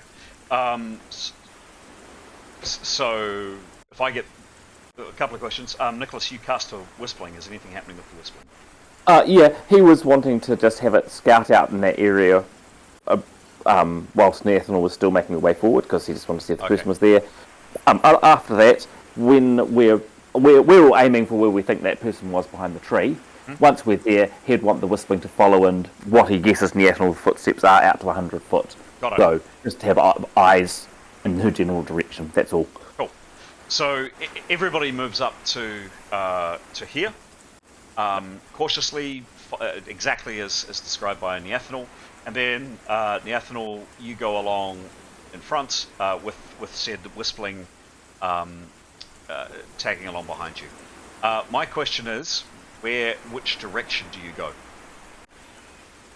So I guess she's looking for footsteps, and she'd ask Gray if there's a trail, ask Tenya if they can pick a trail, see if any way that someone has passed that way, because she's keen to sort of follow where other people have gone. Okay. Okay, so they're having a look around. There really isn't. It was kind of almost a fluke finding the couple of footprints that they did. It's super muddy, and it's really just one place. It's been pouring with rain all morning, and no other sign of footprints. So we don't got a track or anything, or no sign of footprints. No sign of footprints. Can that's one of the can the trackers? Nathaniel asked Tenya if she would do some tracking. Yep. Tenya says. Yep. Give me a roll. 53. Yeah. Plus 65. Cool. No sign. Nothing. Can Gray have a try as well? Yeah, sure. Go for it. 8. Yep, remember it's Mars, so good. Yeah. Plus 72. No, again, nothing. Okay. And Mathan as well, just because. Yep. 28. And bonus, please. With tracking of 57. 7. No. Really, you think you had some amazing eyes, Gray, to spot the small indentations you did. There's nothing immediately around here. Could you move us into where we are now, just to get a sense of where that rock is and the bush on either side, and how far to the coast? To help us make the decision of which direction we think she should go, or which direction she decides to go. So I'm not going to move all, because this map is playing up as mentioned, at least this part of it. But everybody has moved in here. Damn it. Yeah, so everybody's basically in this area. That area. And can we take a defensive position in that area? Yep, you bet. Back to back and all for sure. Or using the trees, I suppose. Sure. What I was meaning, Chris, is just to help us, or Nathan will make a decision. Can we get a sense of how far to the cliff edge from here? What's on the other side of the rock? What's to the left down past the rock? That sort of a thing. Yeah. You were certainly given instruction from your gentleman you murdered last night. You go round. As mentioned, that's the. Cool. I don't. The GM doesn't want to lead anybody, but what you were told was at the edge of the rock, going around this way, there were less traps. That's what we wanted to know. That's. I reckon that's the way Nathaniel should go. Yeah. All right, Nathaniel would like to go that way. Right. So she's kind of cognizant of the trap. She's looking for other kind of traps. Would it be easier to move her on the rock or the mud? What does she think? The rock's slippery. The ground is slippery. Probably easier on the ground. Okay. Yep. Well, she'll say, okay, she's going to go off. She's mindful to stay. She might come back. She'll move 100 foot forward, I think. And if she hasn't seen anything, then she'll come back, and she might urge maybe Tenya to come forward and hide, so she can mind voice backwards if necessary. Okay. Cool. All right. So let me just have a look at what 100 foot is, guys.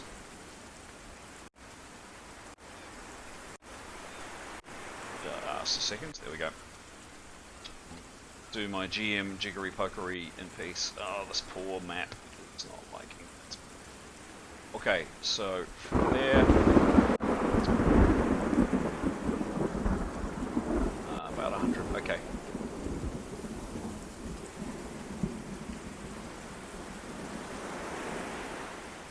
All right, that's good.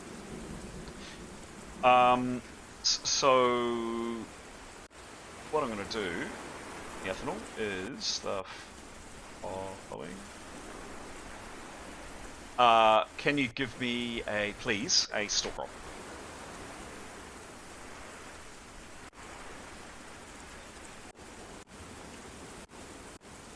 '91. Now this is unmasked, of course. Plus 115. Definitely hard to travel through woodlands, but there's a lot of rain around. So Neathanol, you move. If I'm lucky, and I'll be able to pick up your. Hey, look at that! Oh, that's Etienne. There's Neathanol. Hooray! Neathanol, you move.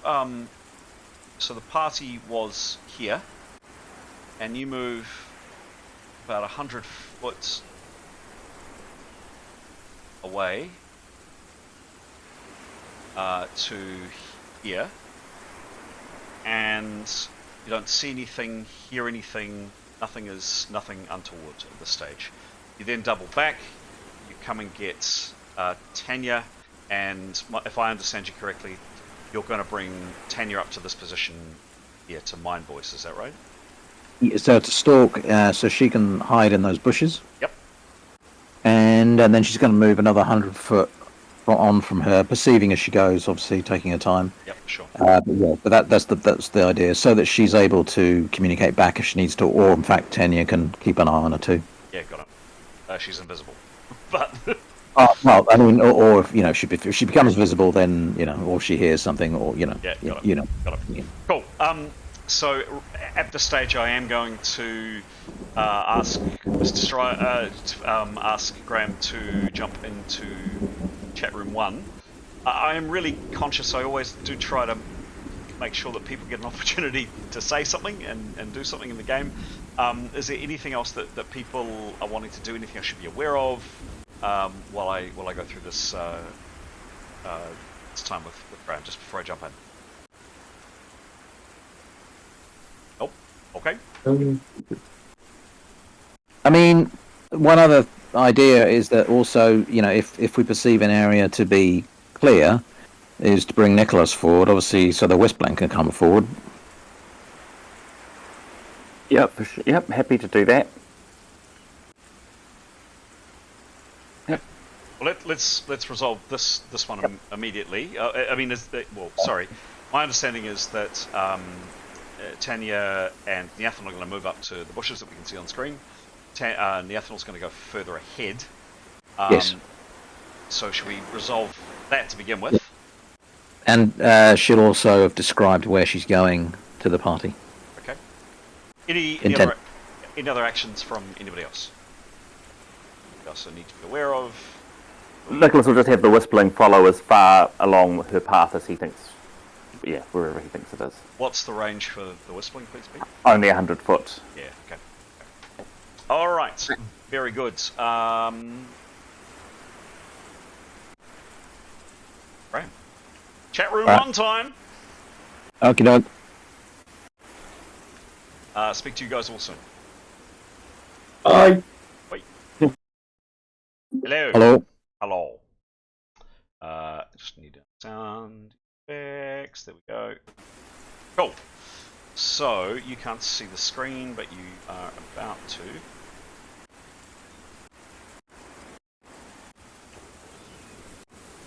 Just running way too much stuff on my machine, Graham. Yeah, I think I reckon if you turn, maybe that rain effect is it's everywhere on your screen. Can you turn it off? Because I reckon that might make the difference. All that animation. Yeah, maybe that's it. Maybe it's a good idea. I think I will. Anyway. I think by the time I fix it and do No, it, no, no. Yeah. but for next session, yes, I think so. It's a good idea. Maybe that's it. Maybe that's the animation. Yeah, good point. Yeah. Cool. Okay, so she is here, and she give me another stalking roll, please.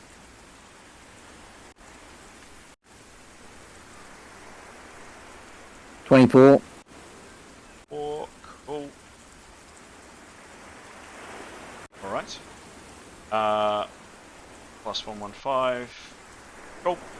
Okay. So, and you're checking for traps as well. Can you roll for that? Yeah, she's doing that whole sword thing. 85. 85. And what's her bonus for traps, please? That was plus 53.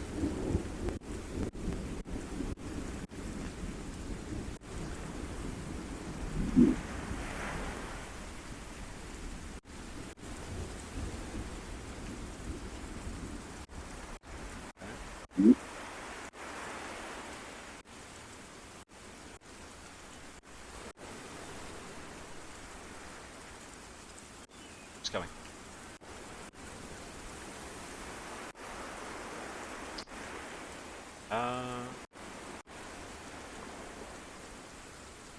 Okay.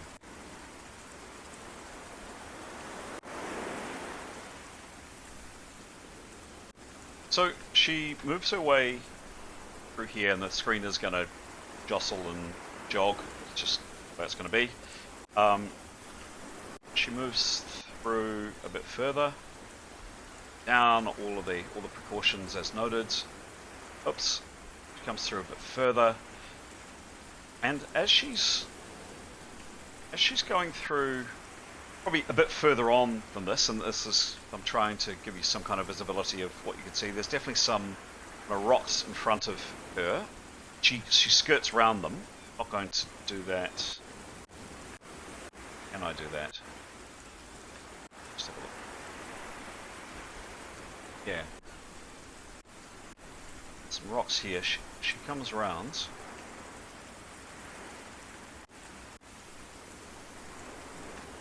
It's all gone a bit Narnia.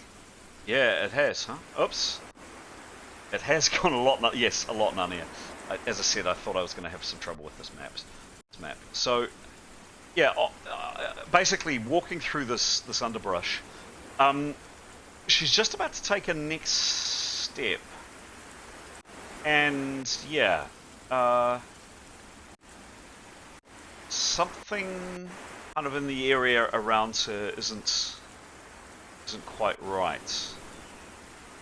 Okay. Just the ground or something, not quite what it is. You give it 3 rounds of contemplation. You can give it another go. Cool. Give me a roll, please. 52. 2, sure.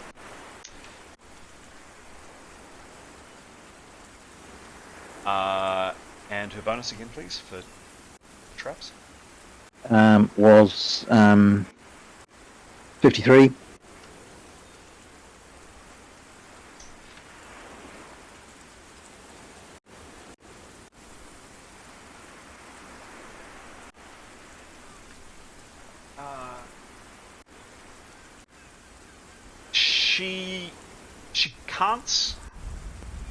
She can't exactly see like anything specifically that alerts her to an issue. But there's something not right about the grounds, not directly in front of her, kind of an area off to her left. Can she sort of scan that area and memorize it and get her bearings as to where it is? Yep. Can she back up a bit and take another look? Is that going to help? She can try one more time, sure. Yeah. Give me a roll. 70.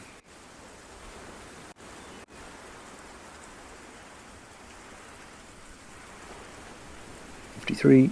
Yep, thank you. No, whatever it was. Yeah, moving back where she's got to.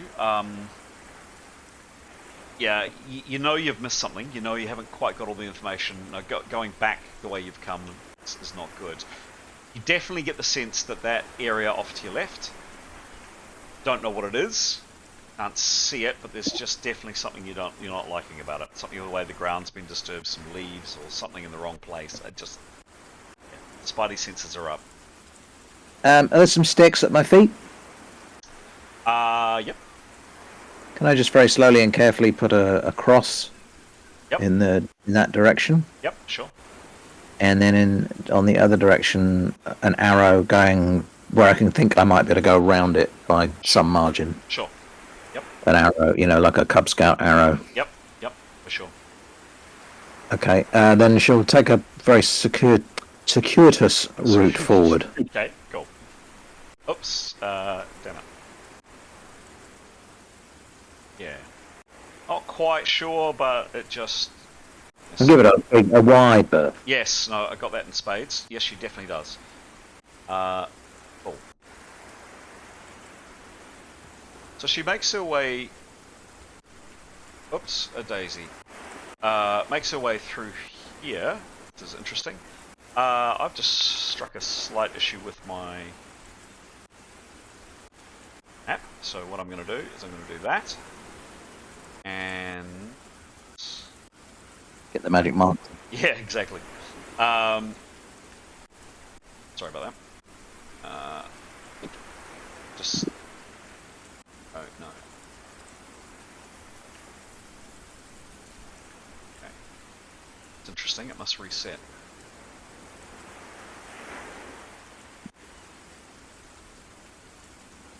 Excellent.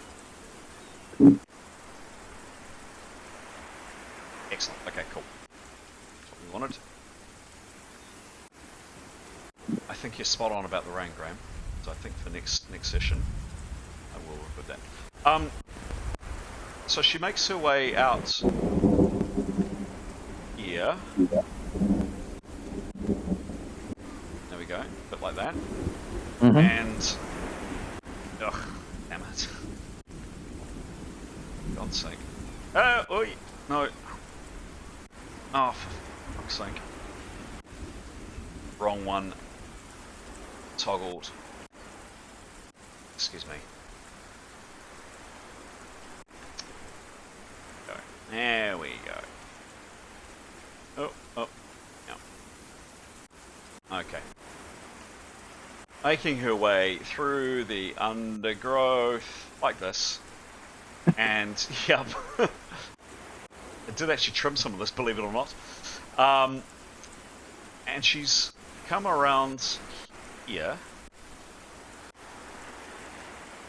And this not exact position. The map is just not going to play ball. I'm sorry, Graham. So I'm gonna do some narration for you. You skirt round that area where you saw something you didn't like the look of.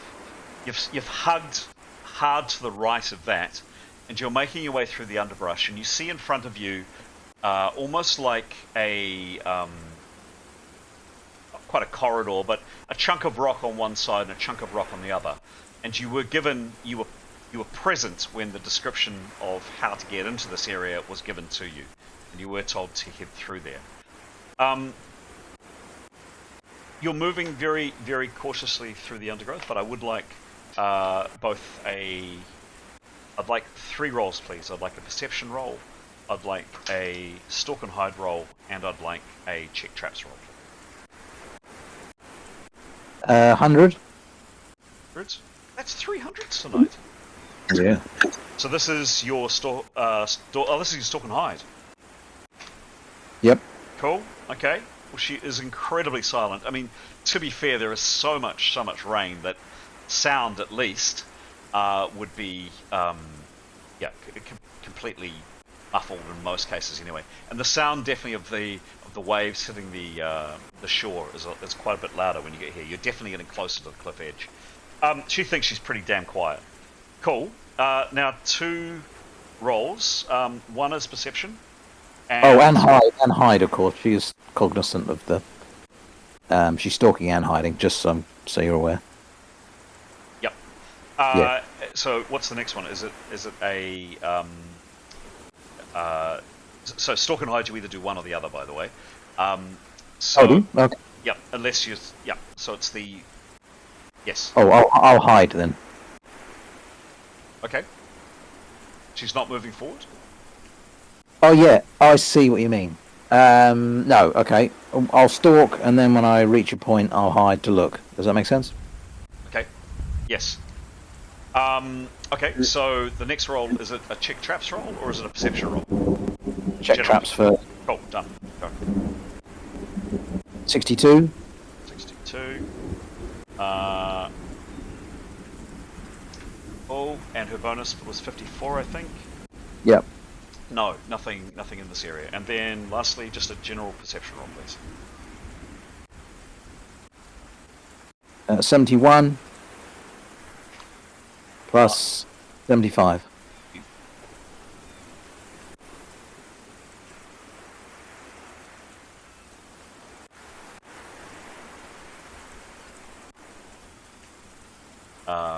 Cool.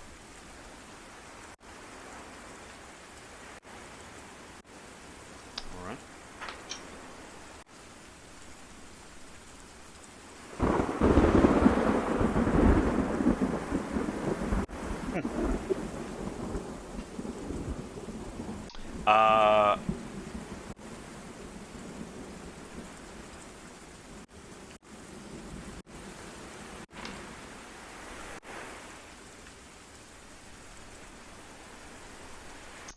Okay.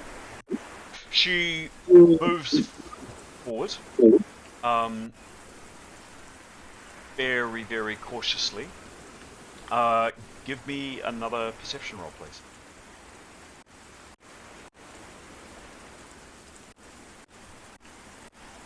$38. Yeah, thank you.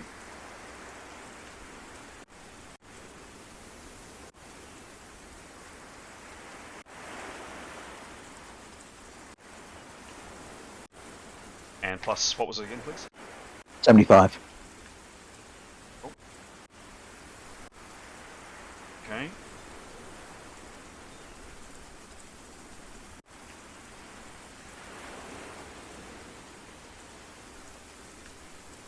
Okay. Oh dear.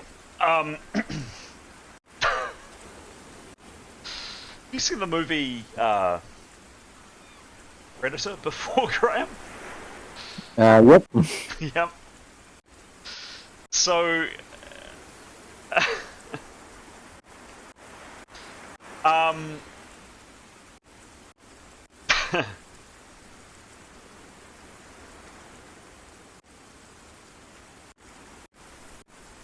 very last second, unfortunately, when it's too late.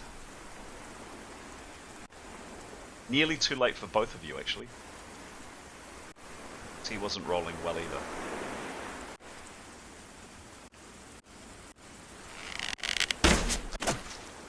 Just at the very last second, like you're nearly on top of each other. Neathanol nearly bumps into him. There is, and I'll show you coming on screen now. In the undergrowth ahead, she just sees, for a split second, she's seeing the rain coming down, and then just for a split second, her eyes go to a particular area, and the rain is not falling correctly. It's hitting something that's bouncing off, and just as she spots that, he is fractionally faster than you, and he's seen the same thing. You've been creeping directly towards him. He's been looking for you. You've been looking for him. Neither of you spotted each other, but he did finally spot you first, and you are right on top of him. This man here. And he has the crossbow loaded, and he fires at almost point-blank range at Neathanol.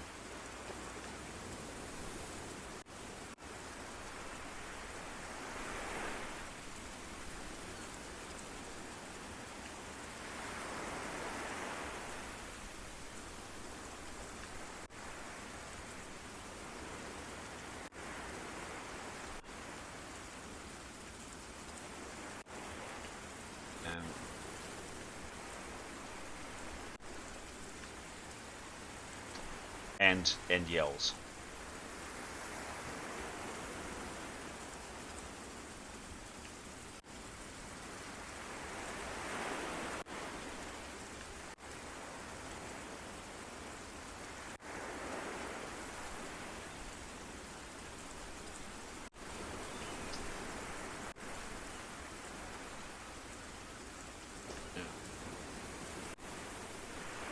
Rise. Now, you are right in front of each other.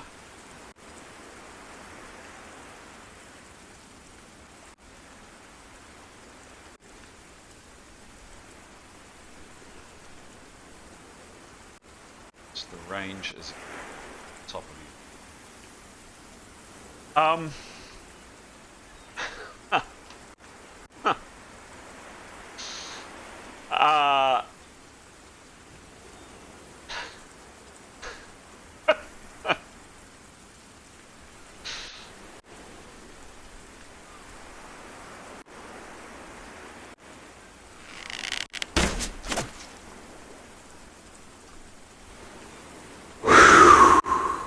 Joking.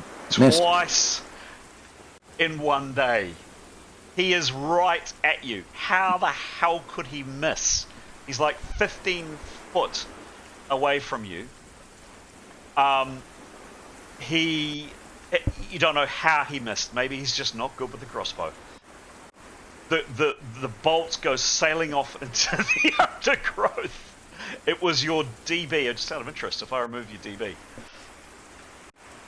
Yeah, that was it. It was your DB that saved you. A DB of 37. I didn't give you your shield because you had no idea that the attack was coming.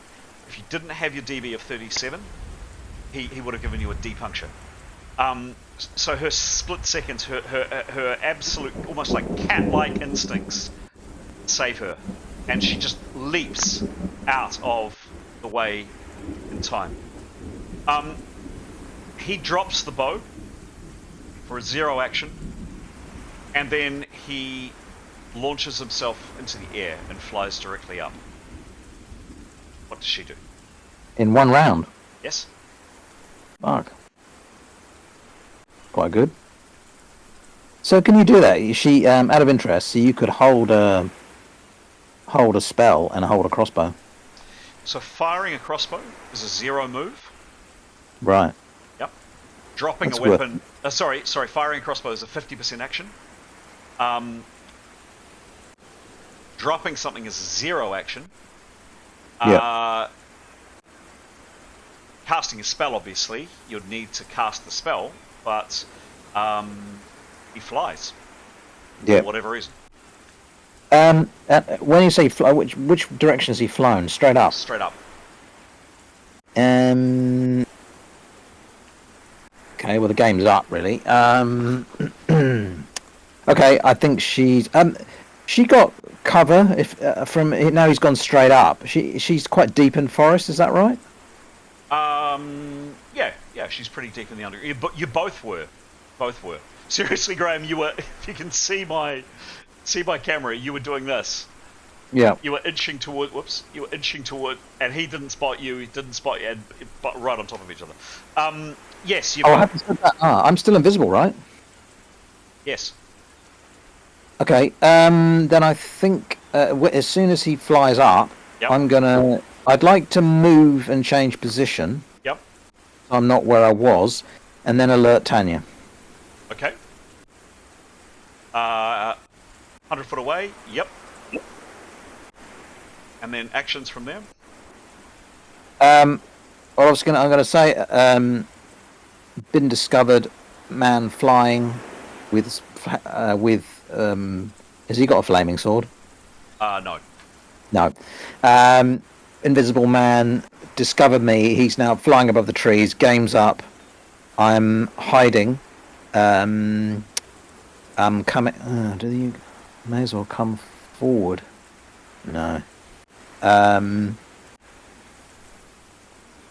I guess I may as well. Then I think she may as well start making her way back. But she's tell Tanya to alert the party. Okay, cool. Done. Now he was yelling as he flew. I think I mentioned, and right. I don't know, 40 seconds after that, you hear.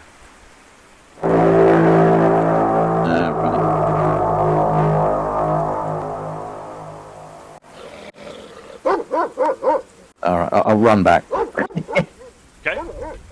You're leaving. Run back. Okay. Yeah. All right. So hopefully the party. I'll go back to the defensive positions that the party have made with Tanya. Okay. Okay. So you head back. Can you join me in chat room 1, please? So you collect Tanya on the way, or do you run separately or together? Look, he's gone.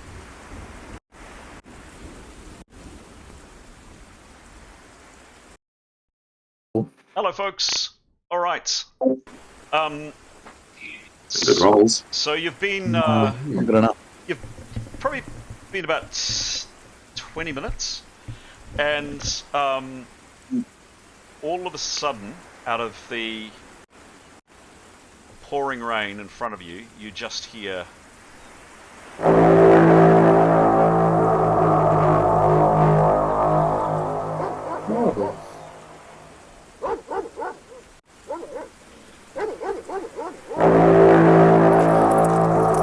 That's not nice.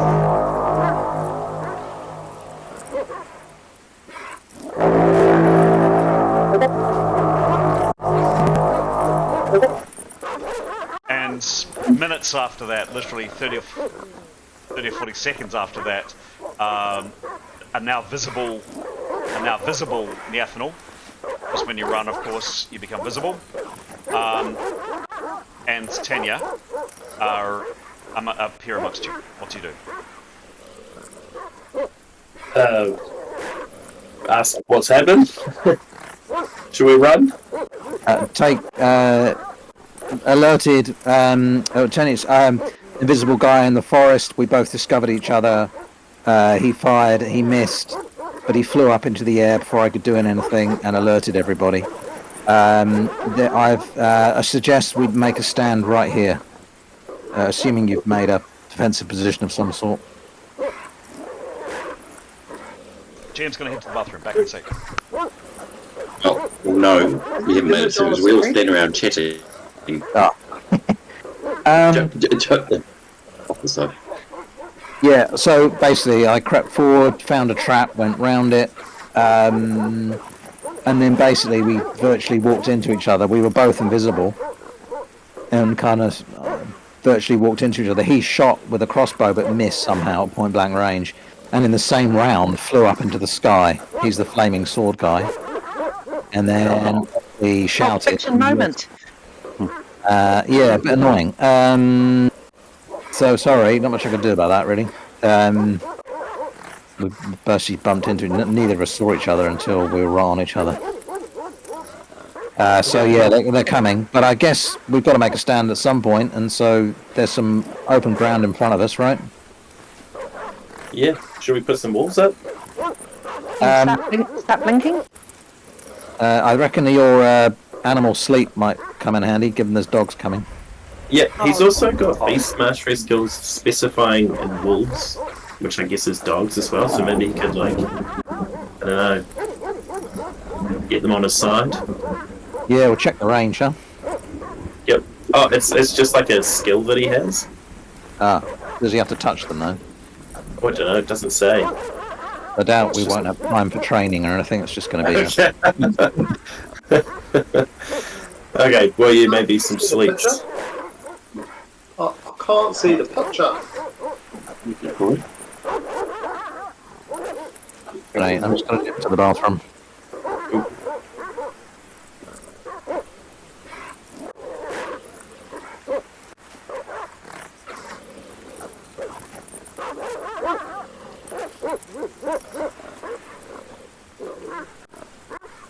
Well, I go 20 feet away from everybody. I can use my bell of chiming to knock out all these things.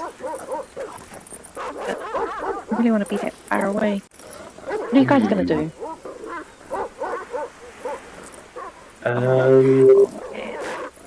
I guess. How long does that last for? What's that? The Bell of Stunning Chimes? I don't know. I'll have to look that up. GM's back. Could you Someone just else can use it if they want. Oh, hello, can you hear me? Yep. Yeah. Hello.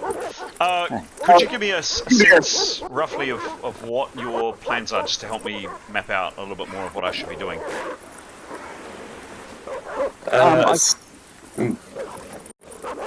Staying, running, hiding, dancing, singing. What's the All of the above. How defensible is the place we're in at the moment? Yeah, sure. This is kind of the reason that I'm checking, because I may need to make a separate map, because this map I don't think is going to play ball. Oh, maybe it is. It's there. You've got a wall, something to your back. It's probably the most defensible in the immediate vicinity. You've got that chunk of rock. Can you guys see that? Yeah. Yep. Where are they coming from?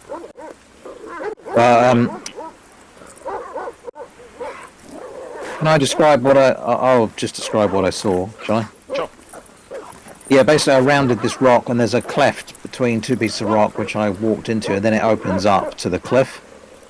And I think where they're coming from would be through that cleft and to the left. So they're probably coming that way. Is the wall climbable, Chris? Not really. No, it's kind of like no, not climbable. And the noises we're hearing from the direction I've come? Yes. So I suggest we form a kind of a wall, I guess, but between one of the trees and the rock wall. What do you think? And then maybe some archers to the other side that can continue to fire. So just a quick question for the GM: you're staying put, is that right? Is there any way to get onto the top of that wall? Not from this side. From this side. Unless you flew or did something. It's basically a chunk of granite. I mean, you could scrabble your way up maybe 5 or 6 foot, perhaps, but then it's quite sheer. It's quite slick in the wet. No, there's not immediate place to climb. So when I went round it, what was the other side? You didn't see.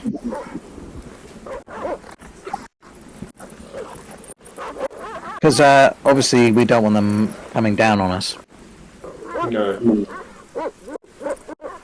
So I mean, we could retreat back to the other side, but that means they've got the cover of the trees. Well, they've got the cover of trees now, anyway, haven't they? Nicholas can check with the whistling what's on the other side of the rock, can't he? Oh yeah, that's true. Yeah. Okay. Okay. Yep. Just a sec, Pete. So it's just a kind of a sliver of rock. It's not easy to climb either side, really. In fact, if anything, it's harder on the other side. Awesome. Well, let's hold here then. Hold here, and so if the whistling's on the other side, can he see this cleft where they'll be coming through? No, not from there. There's too much vegetation in the way. I think if we build up a wall between one of the trees and the rock wall, we'll have some cover above, would we, Chris? Because this guy's flying around. Tell you what, GM's needing to do a map. It's going to take me a couple of minutes. I kind of need to concentrate for a sec. Can you guys have a chat amongst yourselves, and I'll come back to you. Yep. Thank you. So yeah, obviously this guy's flying, so we're just going to be concerned about that. But so you know, when we hit the trolls, we kind of roughly had maybe a couple of lines of people. Could we have sort of 3 between the rock wall and the nearest tree, and then another 3 on continuing the other side of the tree with maybe a bow poked in between, and then a bow on the end or something like that? Does that sound sensible? And the magic users behind? Yep. The spearman behind as well. Spearman behind.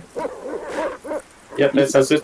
Would we want anybody else flying to kind of take on the flying guy? I don't know how combat works in flight. Might just invite trouble. I think he'll invite arrows, to be honest. Yeah, true.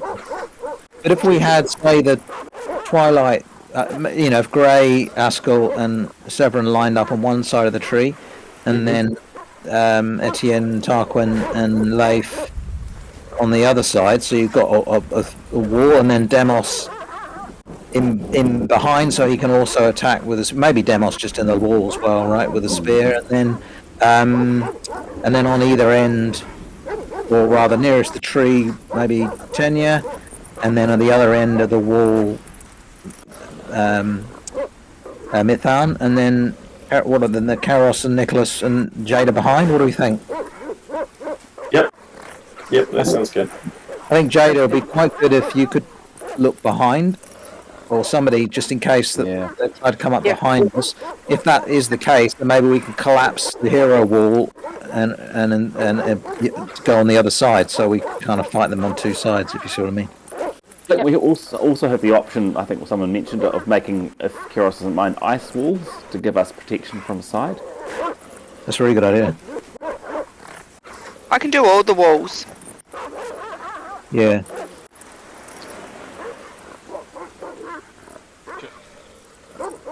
Just coming, guys. I did mention off camera for our viewers that I had a sneaking suspicion this map may not play ball, and it duly hasn't. So what I'm doing is just concocting a map that we can actually use. Okay, so just kind of go with me here, guys. It's not exactly, it's not exactly what we saw on the other one. As long as we've got a perfect roof over us, that's just fine.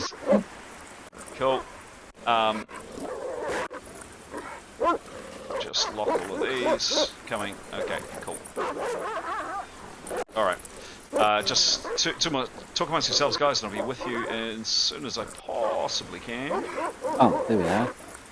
Stunning. Oh, so Jada, or Dara, because you've got a normal name. Stunning is on. So what is that description of the spell? Yeah, stunning 5th. So it's a 5th level spell, which is pretty powerful in a. Is it 20-foot radius or within 20 foot? Yeah, radius.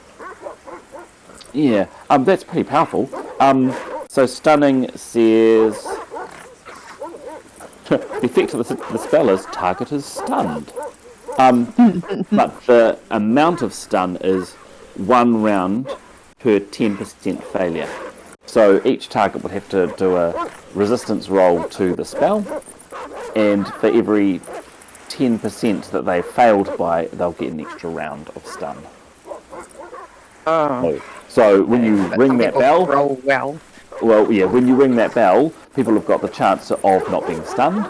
Right. Oh, shoot. If they succeed on the resistance roll, or people could be stunned for a decent amount of time. Who knows? Okay. So pretty good if I'm out the back looking out and I see someone. Good time. Yeah, but so I just thought because we've sort of talked about the ballasting chimes for a little while, and I think. Yeah, it's a sort of a bit of a risky one. I mean, it's definitely last ditch. Give it a go. Guaranteed. Yeah. Yeah. Well, just when we've got like nothing else, like ring your bell. Yeah. But, no, I reckon it's definitely good for Jada to be on watch. I just like the idea that you don't have to prepare for it. You just ding ding ding. Yeah. Do we know how many people are coming? We didn't send out invitations, so yeah, I don't know. No one's RSVP'd. Sounds like dogs are coming. So what are we going to do? So no, yeah, Graham, any idea? I think I might be leaning heavily on Gray. Do some lullaby, sleep magic. Something like that, I think would be good for the animals. I think definitely walls. I think we should concoct a narrow opening for start building that up if Karos is keen and able. Yep. I wonder if we can wall the dogs in. Huh? wonder if we can wall ourselves off, and if the dogs are leading the charge, get them up to the wall and then put another wall behind them. Maybe.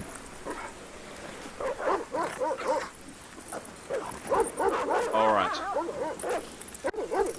GM's nearly ready, guys. I'm sorry for the delay. As I foreshadowed, this map hasn't quite gone the way I wanted it to go. There we go. Okay. Nearly ready. 2 seconds. Yeah, but Nathaniel, you've got no idea of how many would be on the way. No. All right. So what we're going to do, guys, it's pretty crude. It's not the map that I actually created, but we are going to go with, you said you're making a stand basically with your back up against this wall, some trees in front of you. Oh, you can't see it? Yeah, no. Okay. Yep, cool. So I'm going to go around each character and tell me where you place yourselves, please. Is it possible? Is it possible to have a quick? You go there. Let's go here. Let's do that. Depends how long you want to do it. Okay. So on the screen now is one idea: 2 walls, one meeting the cliff with us hiding behind, another lateral wall inviting with a short door where people could run in, where we could nobble them if they come in one by one. And then an archer closest, poking around the corner, and another archer by the tree on the far left, in case they try and flank. Okay. And then So like the that. sound of people coming through the bushes like right now. What are you doing? Actually, I'm going to start off. Where does Demos go? That was probably about as much time as you had to prepare. And hang on, I've got to start the battle music.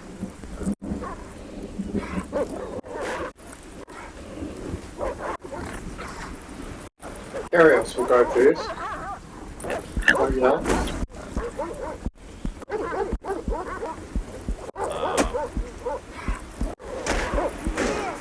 New encounter.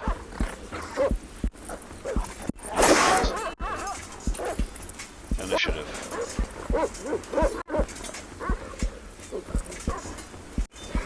Nathaniel, first up, where do you go? Okay, well, she's going to get in behind the line of warriors. Okay, cool. Thank you. Next up is Jada. Well, opportunity, I suppose. Opportunity. Not going to go first because she's, so she'll opportunity act afterwards. Jada. To be on another island right now. Thank you very much. Oh goodness me! Climb trees? Sorry? Not really. We can't really climb trees, can we? You could try. Yeah, of course you could. I'll just stand next to a tree with my back to it, ready for the dogs to pull us back out. Each person, please tell me what you're doing with your gear. So, Nathaniel, you're unencumbered, I think. Cool. So, which tree? Where are you going for? The closest one. Closest one to me. Yeah. Okay, that one there. Lovely. I'll take my pack off. Take my pack off and stand with my back to the tree, quarterstaff out. Cool. Thank you, Nicholas. Opportunity action, but he's going to move in. Well, we were already all in there, aren't we? Yeah, you're in this area. Yep. Yeah, because I think Jada's tree is probably the tree we thought someone was behind, so we'd all congregate in there. Sure. Nicholas will move to the back, have his back against the rock wall, and opportunity action. Okay, cool. Keros? Same, back to the wall. Can't hear you there, Keros. Can you hear me now? Yes. Back to the wall. And opportunity action, but she's thinking about throwing up a wall. And do I do it now? I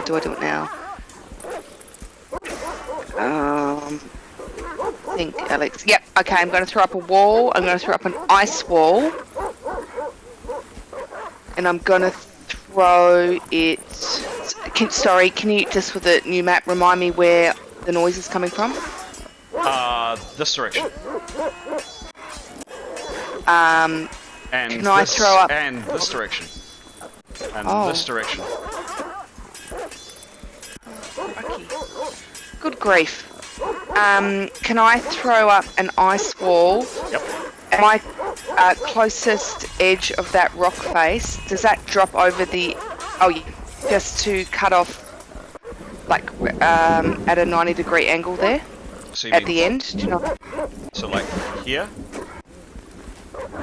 Maybe further along a bit, like further out. So, could you give me a roll for the ice wall, please? Yes, of course.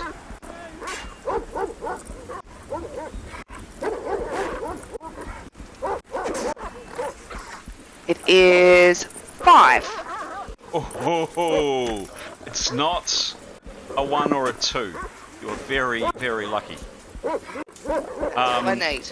And because you have this amazing ability that you don't need to prepare, you're okay. Had that not been the case, you would have been in trouble.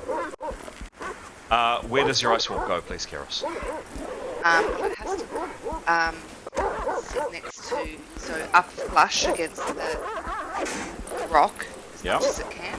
Yep. To support, please. Yep. Sure thing. Do you want me to read you the description? Hang on. So, up there, is that right? Yeah. Okay. I'd just arbitrarily put you here, but... Oh yeah, I don't know at this point, just chuck it there. Okay. And, how long, what's the dimensions of the spell, please? So, as wood wall, except wall is up to 10 by 10. Okay. By 2 at the base, 1 at the top. Yep. It's about that big.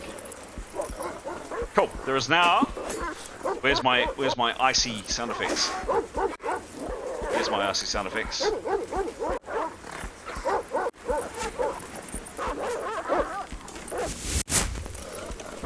Yeah, there's a nice wall there. Done. Thank you, Keros. You have 25% left action after casting the spell. What do you do, please, Keros? Hug my cat. Can I hold it? Can you? Yeah.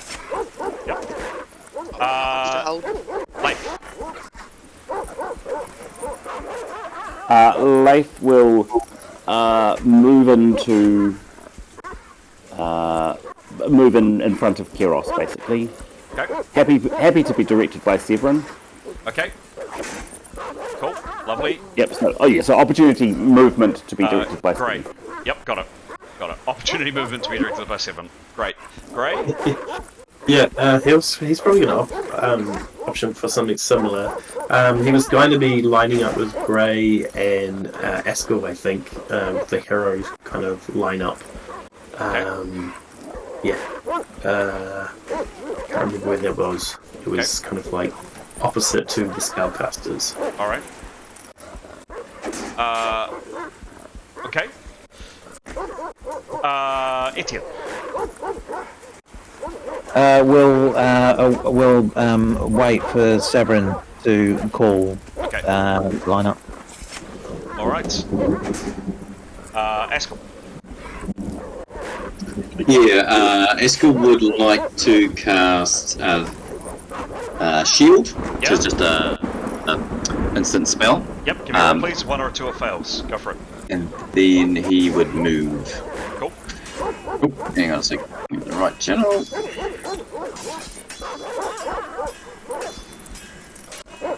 39. Success. You don't have shields. That's a 10% action. What do you do with the remaining 90? Then he would move into our fighter's defensive wall with Severin and Grey and co. Cool. Severin, what are you doing, please? So he'd like to pull suggest that he, Grey, and Eskel line up at the other side of the on one side of the wall. Suggest that Keros throws up another wall on the other side, so we've got protection from both 2 sides. So line up in a line facing outward from the. So tell me where it goes. Well, closer to the wall, and then opens his arms out so that they're sort of diagonally facing away from that section allowing spellcasters to go in behind, if it makes sense, almost like a sort of triangle with the rock fall. So they're forming another side of a triangle, allowing the spellcasters to go in behind them. If that makes sense, a sort of triangle shape with all the rock and a line of men. They'll go in the middle. Got it. Who else was in that line? Oops. Who else was in that? I'm just going to switch my doggies down a little bit. They're going to go a little bit rambunctious. Victory, by the way, is not liking this. Really quite distressed. She can hear the dogs coming, and she's not loving it. The baby! Protect the baby! Let's protect the baby. I'm going to switch the dogs down quite a bit. There we go. Alright, except I can't switch that one off. So who else was going in your line there, Sarah, please? Gray and Askell if they're keen. Yep. And then we're shouting to Keros if she could do another wall, maybe even a diagonal, so that, again, they're completing a sort of rough triangle with gaps against the rock and outside the rock, so that we can narrow down bowfire, if that makes sense. Okay, so Nicholas is going in here, Keros is going in here. Oops, no. Oh, for God's sake. Askell is going here. Where's Tandy going, please? Tanya's going to go to the edge of the wall, to the left-hand edge of the wall. Yep. She's going to notch a bow. Now, depending on where they emerge from, she may be obviously shooting either... Cool. Where does Etienne go, please? Etienne will go run over to join the fighters together, hoping that Karios will throw up another wall, so they've got a little sort of fighting area that they're walling out. So there, is that correct? Yeah, so basically then sort of forming a second half of a triangle the other way. Pete, where does Mithane go, please? Mithan's going to cast a wood wall. Yep. And happy to be directed by Severin where he wants it. 20 foot long, it needs to be against a wall. Okay, give me a roll, please, Pete. He's wrong place. Negative 20 to this roll.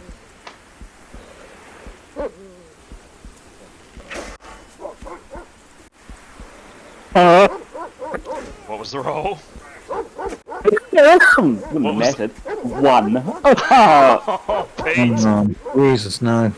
Oh, God. Give me a roll for... Oh, no, and my rulebook's just fallen apart. It's unfortunate. Oh. My page has just come out of my... 70. 70 on a non-attack spell. I'm sorry, Mithan. Apparent inconvenient distraction causes caster to cast a useless spell, but not lose the spell points. Stun one round, so you'll stun next round, Mithan. Okay, does she get to move this round though, for 25%? No, I'm saying she stays where she is. Oh, sorry, with Sunj you can move 50% action. I'm going to say not this round, she can move next round. Okay. Whoops. Oops, a daisy. We've done that.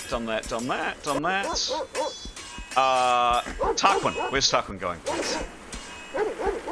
I'm going to knock my bow and take direction from Severin. I'm just a little confused about where the characters are. I think I'm joining the second wall.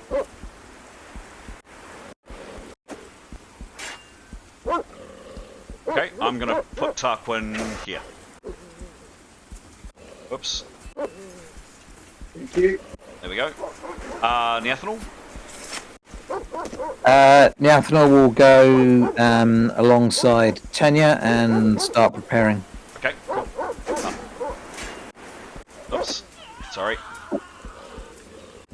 And lastly, but not leastly, Demos, where are you going, please?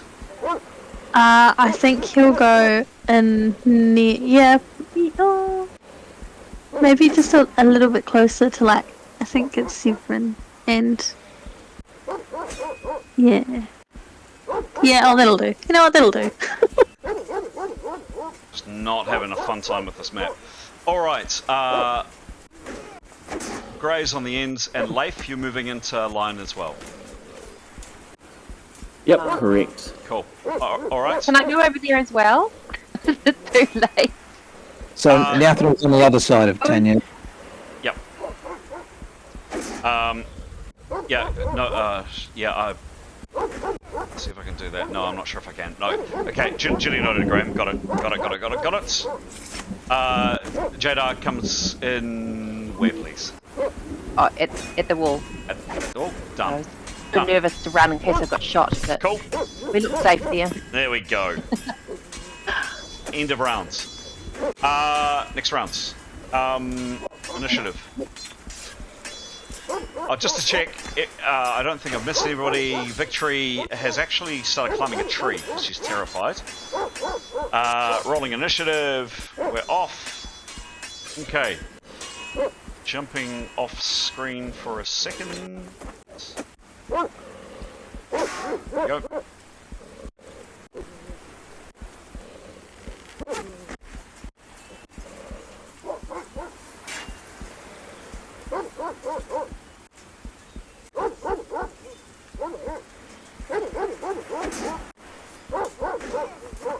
It's coming, guys. Just coming. Just a bit to organise. There we go. Okay. Rounding the corner of that rock face, appear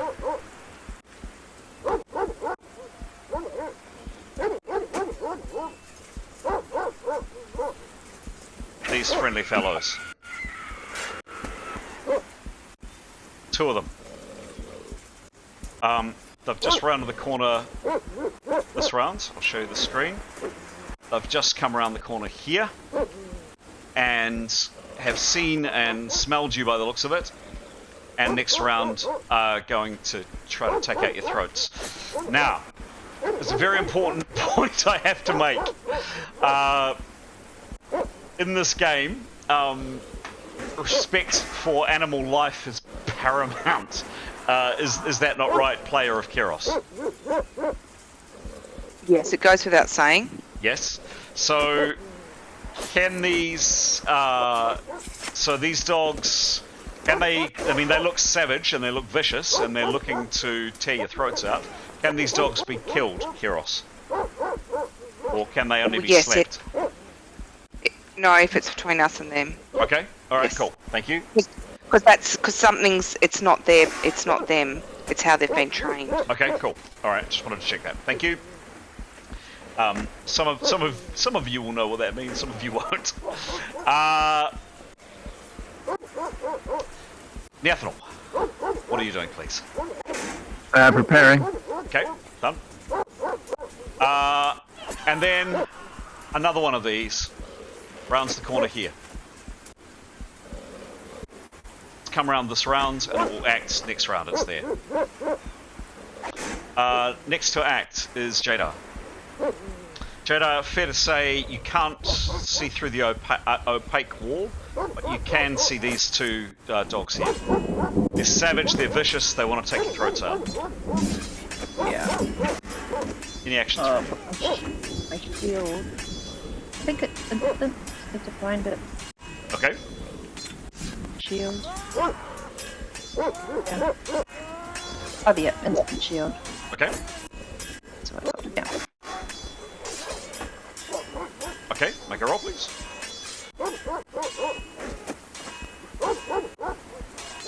71. Nice.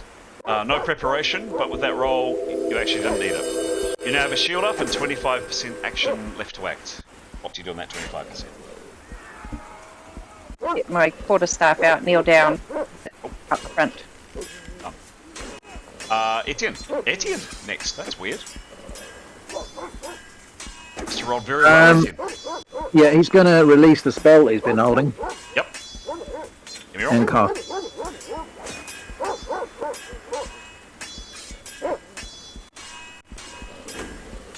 For fuck's sake. 2. That is a spell failure. Yep. Give me a roll, please. Going well, isn't it?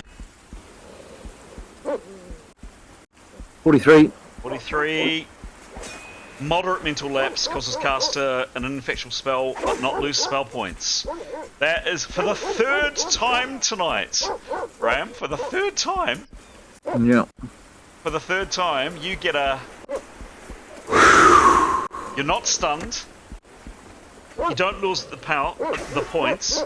And you just cast an ineffectual spell. You were lucky. Very, very lucky. You have 25% left to act for Etienne. Does he do anything, please? Well, he's got his sword out. He can't really do much else, so he'll just put his shield up, put his sword up, get ready, stand alongside. He'd like to sort of get in a line with his hero compatriots. So we should have 2 lines. Hopefully another wall's going to go up, but we'll line up in the meantime. Cool. All of a sudden,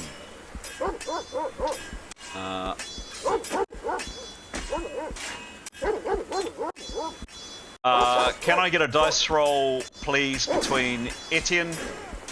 I would like Etienne, Askell, Demos, Severin, Leif, and Grey to make a roll, please, out of 100, and tell me the lowest of those.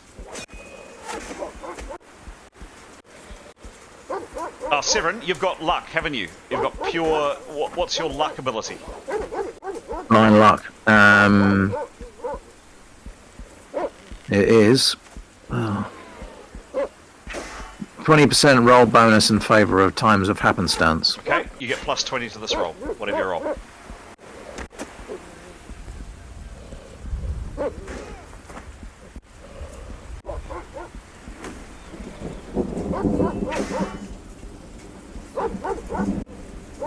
Who's the lowest, please, out of that group?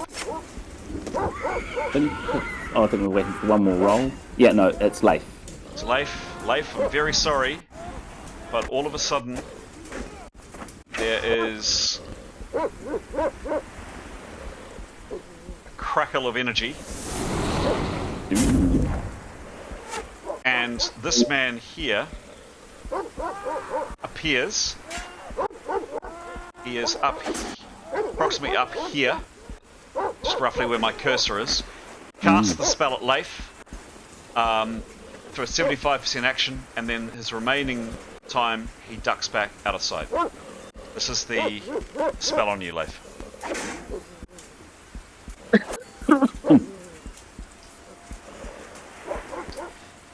That was an 84. I just rolled. Ooh, yikes.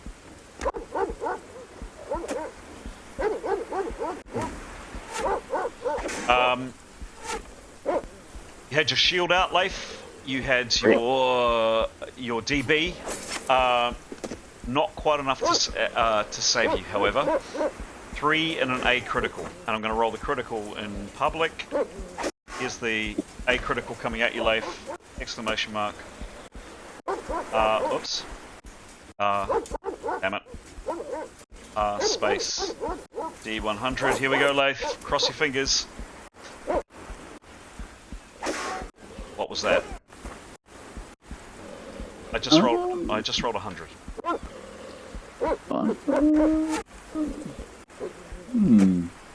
Not sure. Not sure. There's no D in your 100. Yeah. No, yeah. No. Yeah, correct. Oh. Yeah, no, because all the other results say 1D100 brackets the number. You are very, very, very lucky for a typo from the GM. Here we Good go. spotting, Mason. Here we go. Here we go, Pete. Let's try that again. That was a bit alarming. Yeah. 59. That's a bit better. But yes, Giles, Thanks, Mason. that would have been very much a crispy cookie. Yeah. What was the roll, please, Pete? 59. Boom. This blast of electricity energy slams into you. You're unbalanced, Leif, rocking from side to side. You must parry for the next 3 rounds. 7 hit points. Bam! That hurt. Ouch. Next up, Leif, you are next to act. You must parry. So you must parry action You He can. can move, yeah. You can move, modified by -25. Anything else you're doing?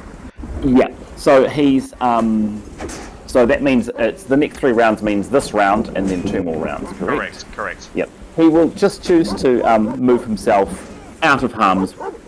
Well, yeah. He just back a little. Yeah. He just doesn't. Yep. Yep. Oh, he's must. No, hang on. He's must parry. No, he's happy to stay in line, and he'll just full parry if he gets attacked. Oh, okay, cool. Gray, what do you do, please? He's going to prepare, and if he does preparing, can he also just kind of lift his shield up, or is that a no? Yeah, you can do, yep. Yeah, no, it's assumed he's covered by a shield already. Yeah. Yep, he's just going to aim the shield a little bit on an angle so that it covers fiery attacks from the sky. Done. Keros. Could Keros please do another ice wall on the... So the team members are in between the 2 walls, but the wall will be on an angle to close the entry gap. So, if that makes sense. So here? No, further to my right. Is that your right? Keep going. Can't you see me moving? Hang on. So all team members and to the right. So Leif's in it, Etienne's in it. Yep. Okay, so the wall will enclose everyone. Okay.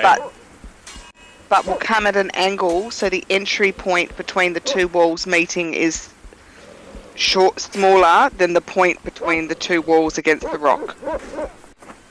Okay. Let's first see if the spell goes off. It probably will because of your abilities, but could you just give me a roll? I could just, but let's assume. Well, we've had 2 spell failures already. 90? Is that enough for you? That's just fine. Huzzah. Okay, so this wall comes down. Tell me where it's going, please. So all team members are between the 2 walls. So it needs to go, yes, against the back rock, but the left-hand side needs to come in at an angle, if possible, without hitting people, to narrow the entry point between the 2 ice walls. So like that, and then... Yep. Yes, spin it. Like, yeah. Like that? Yeah, I mean, it doesn't... Oh, yeah, could the whole wall move a bit closer towards the other ice wall? Without stopping people swinging weapons? Yeah. Yeah, yeah. Like that? Yeah. Okay. You happy with that? Yeah. Okay, suddenly for these characters here, there is a wall of ice in front of you. Frostiness. Cool. You've got 25% left to act. Keros, what do you do? Should just sing out to victory, like pss, pss, pss, pss, pss. Okay. You know, Mummy loves you. Stay up there. Stay up the tree. Sure. Victory is having trouble getting much higher up the tree, by the way. She better not be. She better be right up that tree. No, she is actually struggling quite a bit. Mifun, what do you do? Was she stunned this round, or was her stun last round? Did she axe last round? She tried to cast it spell and it failed. No, so she's stunned this round. Okay. Excuse me. She would move. She's stunned. Does that mean she can reload? I don't think she can. No. She'll move further amongst the people. She'll go sort of between. Yeah. Okay. Yeah. Perfect. Can I just a point of how initiative works? Yep. If you choose to hold an action, and you don't get to do your action, can you hold your action until your next initiative? No. No. No. It's gaming a little bit too much. From memory, Pete, I think. Well, say no at the moment. I'll double check, but I don't think so. Yeah, Tanya, cool. your turn. So Tanya, she'd positioned herself right on the edge of that first wall with her bow out, pointing that way. She's seen the single dog come round, and she'd like to fire at it. Assume it's what's the range at the moment? Yep, sure. 120 foot. Okay, and the dog's acted, hasn't it? Came round the corner. Yes, came around the corner. Yes. Then she will try and shoot it. Oh, done. Number 3. She's got a well-made arrow. It's not magic, but she has got the boyers, wall, oil. Give me a roll. What have you pronounced that? What is it? Boyer, I think. Boyer. Yeah, I think. Give me a roll. 32. Yep. Plus. So she's got natural 106, but then she's got the arrow bonus, so non-magical, so that's the plus 10. 10, I believe, and then she's got the plus 5 for the boyers, oil. The oil. Let's call it oil from now on. Okay, done. She is affected by the range, but that is a respectable 9 and a puncture, make it count. 8 and a puncture, make it count.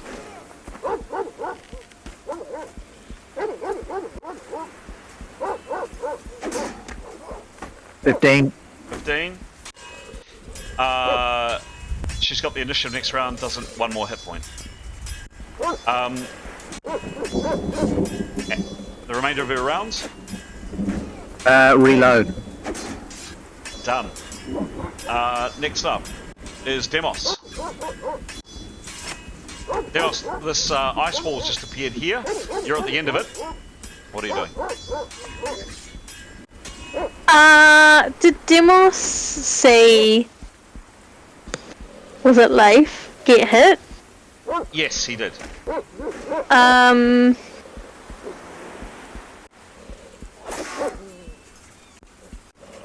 I guess you just check to make sure Leif's okay real quick, and then I suppose just keeping an eye on the sky with his spear ready and opportunity action if something or someone comes for him, near him. To blast him. Okay, done. Yeah.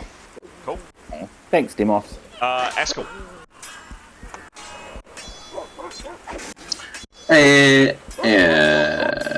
How far? Oh, so did Askell see the Leif getting hit as well? He certainly... Yes, yeah, I'll say he did, yes. Everybody did. Yeah, but did we see where it came from? Yes, I flashed the image of this person up on screen, so I'm going to say that everybody did, yep. Oh yeah. How high is that ridge that he's on? That he shot? 78, what is that? Maybe 90, 100 foot tall? Ooh. Okay. Askell's gonna start preparing a spell then. Done. Tarquin. So I've got an arrow notched. How much of my 100 do I use up firing it? 50%. Alright, I'm going to fire it. Where am I? Oh, I'm going to fire it at the dog that's already been hit. This one? Done. Make a roll, please. Tarquin's first attack roll of the game ever. Drum roll, please. Give me a roll. I covered it. He's going to roll. 68. 68. And I have a skill with a bow, short bow of 70. Yeah. Done. Range, same range. Nope.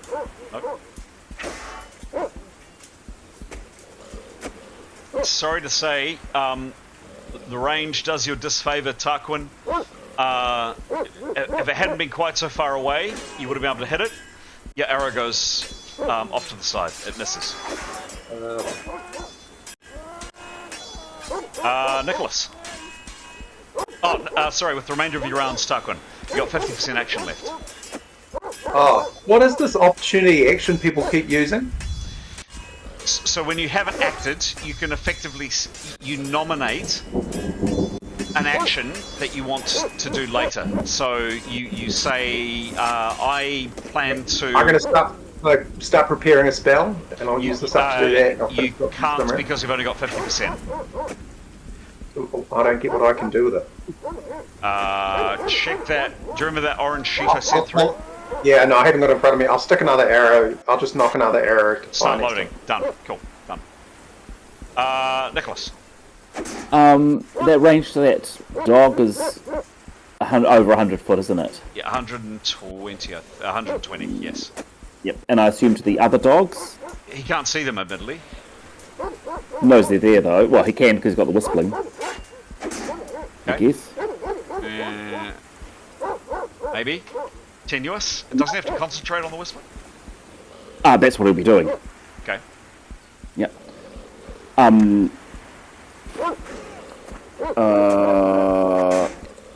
What is the range to the other dogs, please? So that's 120 to there. It's a bit far. These guys here. This is from Demos. 101, call it 100, and that one's 110. Okay. Oh, so the other one's within 100 of him?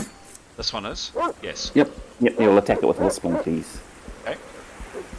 How far can the whistling moving around, Pete?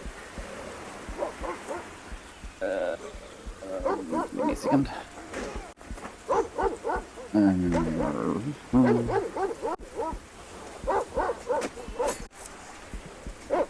space movement rate. There's that one there. 120 foot. As a base movement rate? Yep. I don't think a whistling can run. Or can it? I mean, is there anything that's... I'm saying you can move this round, so you can't attack it this round. Sure. Yep. Then no point because they'll be advancing. So no, he'll just hold. Okay. Opportunity action with the whistling. Yep. 7, like your last. I mean, he's got his sword out. He is now behind the wall, by the way. Yes. Actual fact, yeah, he'll pull out his bow, I think, and sheath his sword and notch an arrow. Okay, that's sheath his sword is a 20% action. Drawing a bow is a 30% action. Loading, putting arrow on the string is a 2-round action. Okay. So he's okay, guys. We're at 1:15. We've gone a little bit later than normal. That's the end of the rounds. I'm suggesting we close it there. I'm also happy to play on for another half an hour or so. What do people want to think? How do you feel? I probably should go to sleep. I've got to go. Done. Calling it there. Cool. Tune Yeah, in. my daughter would like to see me. Right. Tune in. Merry Christmas. Yes. Yeah. Merry Christmas, everyone. Have a good one. Yeah, can I just say Neathanel for Sneaky Beta? Yes. And Grey for Phantasmy Sophocles. Lovely. Thank you very much indeed. Thank you very much indeed. Guys, an absolute pleasure playing with you this year. Giles, a very hearty welcome to you to join the team, and I just hope you've had fun this year with our hobby, and see you on the 10th. Thank you very much. Thank you. Thanks, everyone. Thanks, everyone. Thanks for everything this year. Merry Christmas. See you in the new year. 2024.